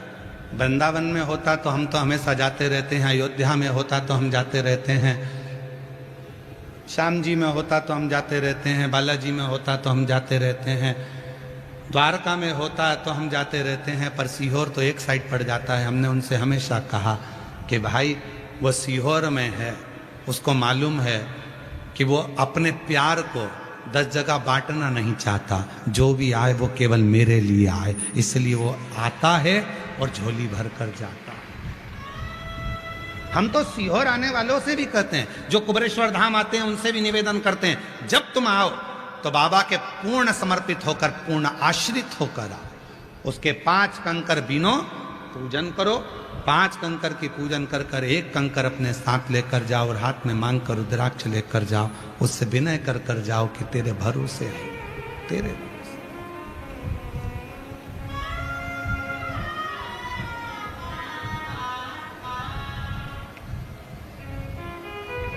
और कल युग में शिव युग आया है, महादेव ये तेरा रचाया है। कल युग में शिव युग आया है, महादेव ये तेरा रचाया। ये कलयुग में जो शिव युग चल रहा है, जो लोग भगवान शिव की अविरल भक्ति को धारण करते हैं, भगवान शंकर का भजन करते हैं, स्मरण करते हैं, स्वयं माँ जगज्जननी जगदम्बा अम्बा पार्वती भी शिव की साधना में डूबी रहती है। और देखो शिव साधना का फल कितना है, जरा विचार करिएगा। भगवान शंकर को क्रोध आया, विनायक का सिर कट गया, सिर जाकर बहुत दूर गिर गया, धड़ धड़ था। माँ पार्वती जी को क्रोध आया और क्रोध आने के बाद माँ ने कहा कि मेरे बेटे को वापिस जीवित करो, नहीं तो ब्रह्मांड को तोड़ दूंगी। मेरे बेटे को जीवित कर दो, मेरे पुत्र को जीवित कर दो। शिवजी ने जो वचन किया, श्री गणेश पुराण, यदि आप लोगों ने गणेश पुराण सुनी हो तो उसमें, नहीं सुनी हो तो पढ़कर देखना। गणेश पुराण में वर्णन मिलता है, गणेश पुराण में आता है, गणेश पुराण में वर्णन आता है। गणेश पुराण में वर्णन किया गया, स्वयं भगवान शंकर पार्वती से कहते हैं, पार्वती तू कहती है कि गणेश जी को मैं जीवित कर दूं, मैं इसके शरीर को वापस जीवित कर दूं, मैंने तो इसको मारा है, मैं जीवित कैसे कर सकता हूं? तो पार्वती जी बोली फिर जीवित कौन करेगा? तब भगवान शंकर ने पार्वती जी से कहा, बाहर नंदी खड़ा है, उससे जाकर पूछो, नंदी अगर मेरा बेटा जीवित नहीं हुआ तो मैं पूरे ब्रह्मांड को तोड़ दूंगी, मैं इस पृथ्वी को चूर चूर कर दूंगी। तब नंदी ने कहा, मां क्यों चिंता करती हो, क्यों चिंता करती?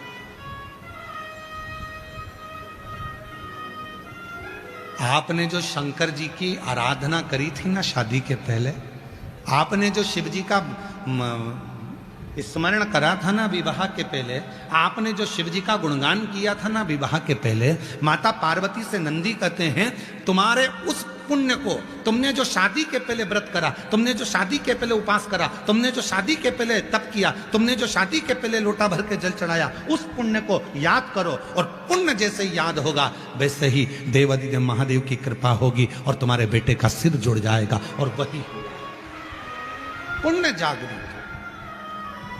जब तक पुण्य जागृत नहीं होता शिव कैसे मिलेगा? ऐसी हो बेटा, उठ जाओ, उठ जाओ, उठ जाओ, उठ जाओ, रोती नहीं, उठते नहीं है? नमस्कार, नमस्कार, नमस्कार, नमस्कार। क्या नाम है आपका? क्या नाम है? आपकी बात।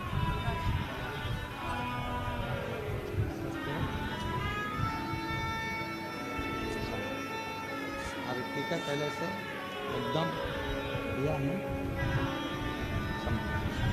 एक बार जोरदार ताली बजाओ बेटी के लिए। बोलना, श्रवण करना, ये शिव की कृपा से 23 साल के बाद उसमें जो बल आया है, 60% बोलना, सुनना, सोचना, समझना उसके विवेक का आया, उसके जीवन का सुख, आनंद।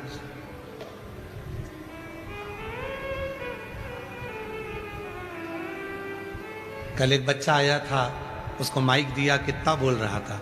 इतने सालों के बाद जब वाणी आती है, आंख से दिखाई नहीं दे और एकदम आंख का ऑपरेशन और दिखना चालू हो जाए तो सब कुछ देखकर खुशी होती है। वाणी नहीं होती और एकदम वाणी आती है तो बोलकर खुशी होती है। सुनाई नहीं देता और कुछ अच्छा सुनने को मिल जाए तो खुशी होती है। सोचने की शक्ति नहीं होती और सोचना प्रारंभ हो जाए तो खुशी होती है।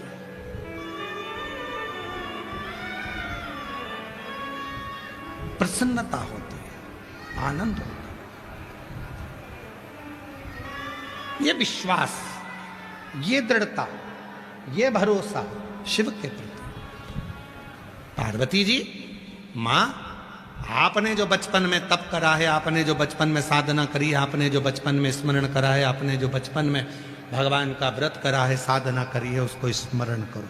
और मेरी जीजियों से आज निवेदन है, जितनी जयपुर की मेरी बेटियां, जयपुर की मेरी जीजियां, जयपुर के मेरे जीजा, जयपुर की मेरी माताएं, जितने मेरे माता पिता यहाँ बैठे हैं, उनसे निवेदन करूं, और जितने आस्था चैनल पर, सोशल मीडिया पर जितने कथा श्रवण कर रहे हैं, आप सबसे निवेदन है, जब कहीं तुम्हें लगे कि बहुत बड़ा दुख, बहुत बड़ी तकलीफ आकर खड़ी हो गई है, तो तुमने जो अपनी बाल्य अवस्था में, पूर्व में, बचपन में कोई सोमवार का व्रत करा हो, कोई शिव जी के मंदिर गई हो, कोई शंकर जी का स्मरण करा हो, तो एक बेलपत्र लेना, कितनी भी दुख की घड़ी हो और भले हॉस्पिटल में खड़े हो, तकलीफ के समय पर खड़े हो, एक बेलपत्र लेना और अपने पूर्व के करे हुए पुण्य का स्मरण करना। बाबा, मैंने तेरे भरोसे तेरा व्रत किया था, आज उस व्रत का पुण्य मुझे यहाँ ला कर दे दे। और एक बेलपत्र जैसे शिव को चढ़ाओगे, शिव उसी क्षण तुम्हारे सामने आकर खड़ा होगा। शिव उसी पल तुम्हारे सम्मुख में आकर खड़ा होगा। उसी पल, उसी क्षण शिव खड़े हो।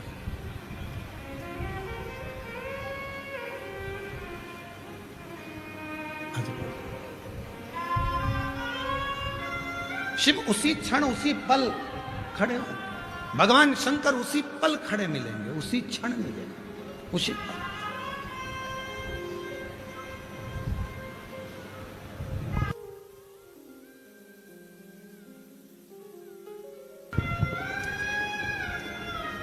शिव उसी क्षण खड़े मिलेंगे। बस आप उसको पुकारो, उसको स्मरण करो, उसको बुलाओ। और मैंने तेरे ही भरोसे बाबा, तेरे ही भरोसे हवा विच उड़ती जा। हमारे बीच में जयपुर क्षेत्र से ही विधायक भी और महंत श्री बालमुकुंद जी महाराज जी पधारे। एक बार जोरदार ताली बजाकर उनका स्वागत वंदन। हवा विच उड़ती जावांगी बाबा, डोर हर तो छड़ छड़ी नामे कटी जावांगी। भोले मैं तेरी पतंग, शंभू मैं तेरी पतंग, हवा विच उड़ती जावांगी। बाबा डोर है तो छड़ी नामे कटी जावांगी।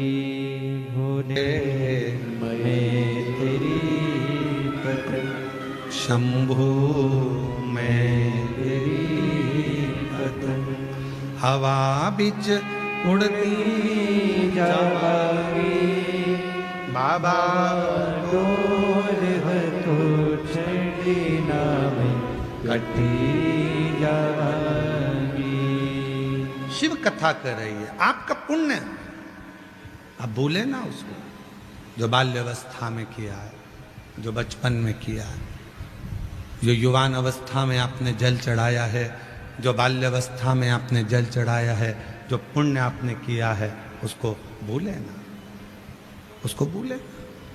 वो कहीं ना कहीं आपके सम्मुख में है, कहीं ना। आपकी साक्षी में वो जरूर आए।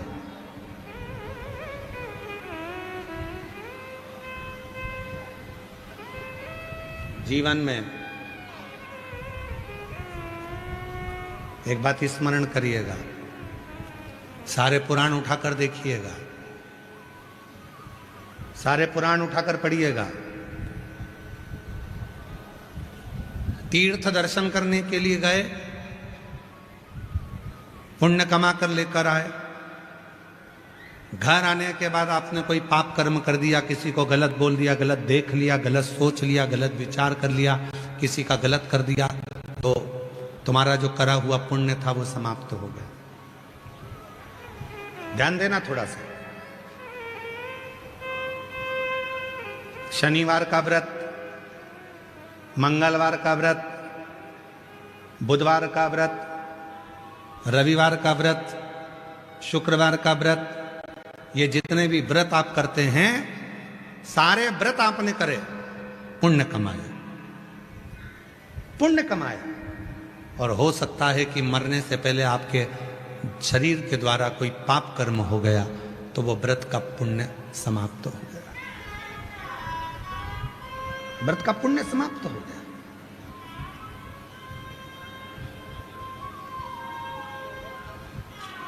सारी पूजन का पुण्य भी हमारे मरने से पहले हो सकता है कि हम गलत काम कर दें तो समाप्त हो जाए,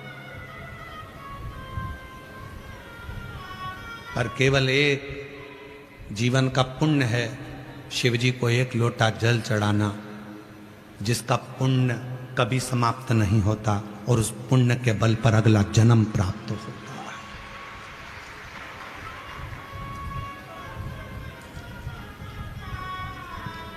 महीने में 2 एकादशी आती है और महीने में 2 प्रदोष आती है। 2 एकादशी भी आएगी, 2 प्रदोष भी आएगी। क्यों इतनी महत्वता है? हमारे वल्लभ कुल में हम जिस पुष्टि मार्ग से आते हैं, उस पुष्टि मार्ग में हमारे वल्लभ कुल में तो यहां तक वर्णन करते हैं कि वल्लभ कुल की एकादशी करो, भले बकरी जैसे चरो पर एकादशी करो, भले 11 बार फल मानव का शरीर मिल जाए, मनुष्य की देह मिल जाए, जितना बन जाए उतने प्रदोष के व्रत अपनी जिंदगी में धारण करो। क्यों? क्योंकि ये दोनों व्रत ऐसे हैं कि हमारे आने वाले अगले जन्म को सुधारते हैं। हमें कौन सा जन्म होगा? कभी कभी ऐसा होता है कि बच्चे को प्रैक्टिकल के नंबर काम आ जाते हैं, प्रैक्टिकल के नंबर अगर अच्छे मिल जाते हैं तो बच्चे को पास कर दिया जाता है। तो हम अगर पाप कर दिए, गलत काम कर दिए, गलत विचार रख दिए, गलत सोच रख दी, गलत दृष्टि रख दी, गलत भाव रख दिया, कुछ गलत कर भी दिया और हमारे नंबर कम पड़ रहे थे, वापिस अच्छी योनि के लिए, कोई अच्छी योनि पाने के लिए हमारे नंबर कम पड़ रहे थे, तो फिर वो नंबर बढ़ाने के लिए एकादशी और प्रदोष, शिवरात्रि, सोमवार, ये ऐसे व्रत हैं जो व्रत पाकर उसके नंबर बढ़ा दिए जाते हैं कि ये नंबर दो और इसको आगे बढ़ो। ये नंबर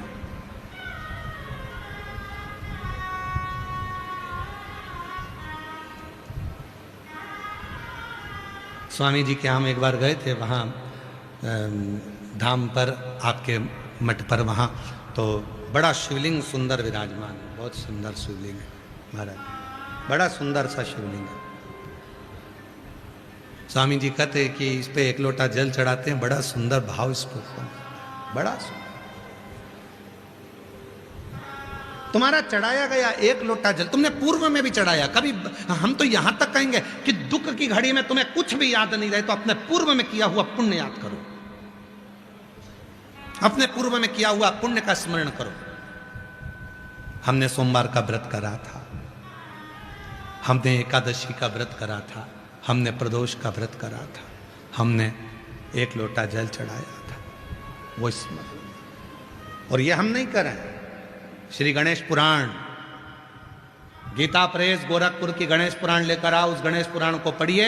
शंकर भगवान ने विनायक का सिर काट दिया, कटा हुआ सिर कोसों दूर चले गया। मां जगत जननी क्रोध में लाल हो गई, मां आद्य शक्ति क्रोध में लाल होकर कहती है अगर मेरा बेटा जीवित नहीं हुआ तो मैं पूरे ब्रह्मांड को गेंद की तरह तोड़ दूंगी। तब शिव जी कहते हैं मैंने इसको मारा है, मैंने इसके प्राण लिए हैं और मैं इसको जीवित करूं, यह हो नहीं सकता, ये नहीं हो सकता। तो कौन जीवित करेगा? नंदी से पूछा जाए। नंदी के पास गई पार्वती जी, हे नंदी अगर मेरा बेटा जीवित नहीं हुआ तो मैं ब्रह्मांड को तोड़ दूंगी। गुस्से में लाल थी मां। नंदी ने कहा मां क्रोध ना करिए, स्मरण करिए पूर्व का स्मरण। आपने जो शादी के पहले शिवलिंग बनाया था पार्थिव, शादी के पहले जो पार्थिव शिवलिंग बनाया था उसको स्मरण करो।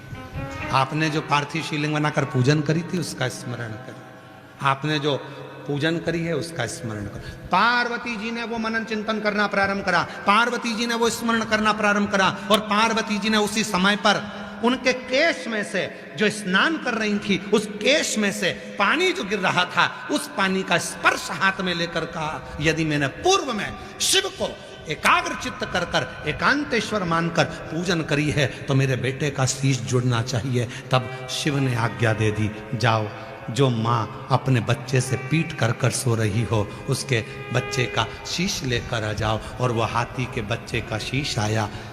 माँ कहने लगी मनुष्य के शरीर पर यह हाथी का शीश? शिव कहते हैं मनुष्य के शरीर पर हाथी का शीश लगाना तो कठिन है, पर पार्वती तेरे बचपन का तप, तेरे बचपन का त्याग और तेरे बचपन का पार्थिव पूजन का फल आज प्रकट हो गया, इसलिए मनुष्य के धड़ पर भी हाथी का शीश लग सकता है। यह गणेश पुराण कर रही है, ये गणेश पुराण वर्णन कर रही है। गीता प्रेस गोरखपुर की गणेश पुराण लेकर आना, पढ़ना उसको, स्मरण करना उसको।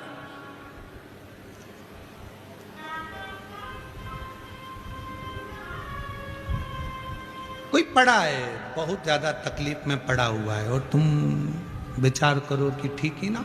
पत्र है, देखिए, स्मरण करिएगा जरा पत्र।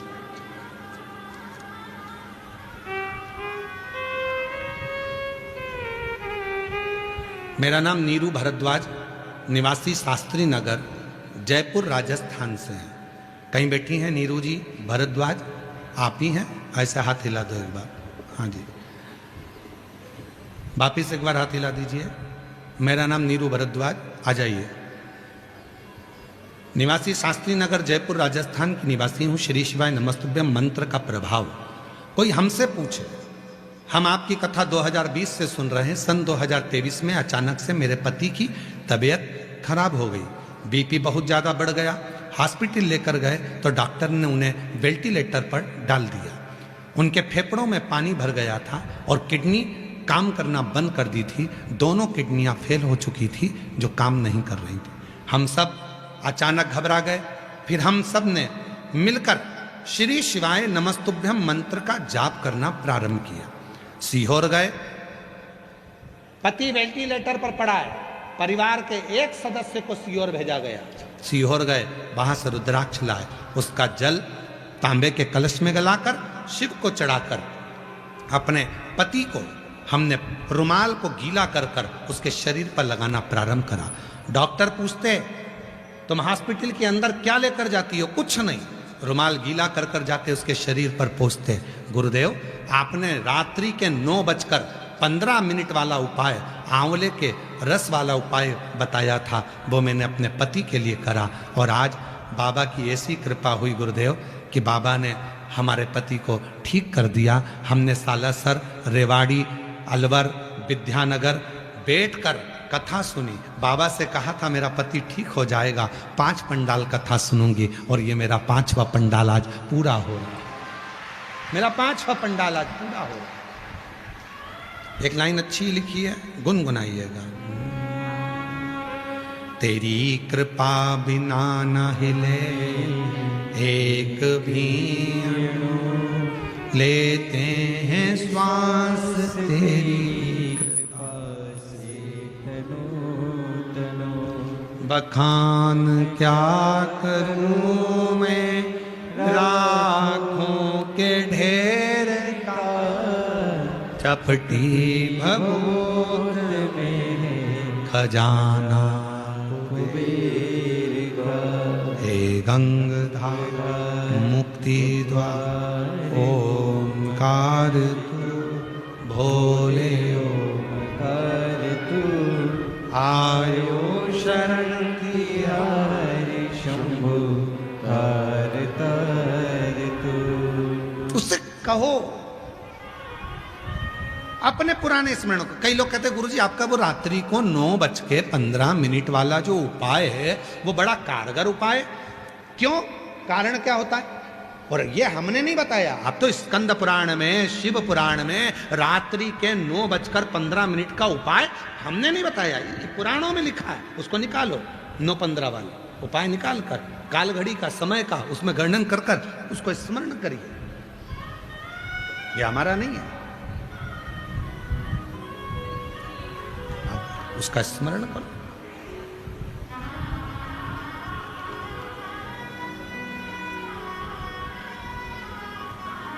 कई लोग कहते हैं गुरुजी बेलपत्र को इधर से चढ़ाओ चाहे उधर से चढ़ाओ कौन फर्क पड़ता है, जल को चाहे इधर से चढ़ाओ चाहे उधर से चढ़ाओ कौन फर्क पड़ता है। शिवपुराण वर्णन करती है रे बाबा, शिवपुराण कहती है डॉक्टर भी दवाई देता है तो बताता है ये दवाई खाली पेट लेना तो ये भरे पेट लेना, ये दवाई कुनकुने पानी से लेना तो ठंडे पानी से लेना, ये दवाई सुबह लेना तो ये रात को लेना, डॉक्टर भी बताता है। उसी तरह शिवपुराण भी बताती है कि बेलपत्र कहाँ से बैठकर चढ़ाना, जल कहाँ से बैठकर चढ़ाना, जब हार्ट काम ना करे, जब कहीं हार्ट फेल हो जाए तो दुर्बा का कैसे प्रयोग करना, बेलपत्री का प्रयोग कैसे करना, कनेर के फूल का प्रयोग कैसे करना, ये हमारी पुराण कहती है, ये हमारे शास्त्र कहते हैं, ये हमारी पुराण वर्णन करती है।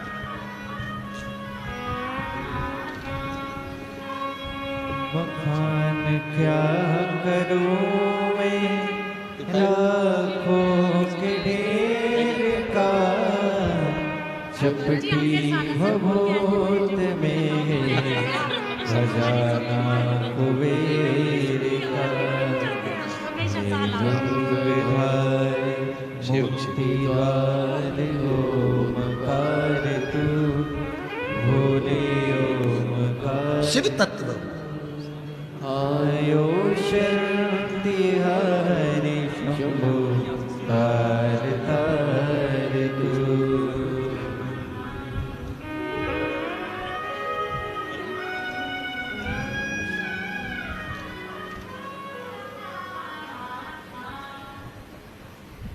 शिव को भजो, शिव का स्मरण करो। और शिव जब चित्त वृत्ति में बैठे, किसी एक यूट्यूबर ने यूट्यूब में कुछ डाला है,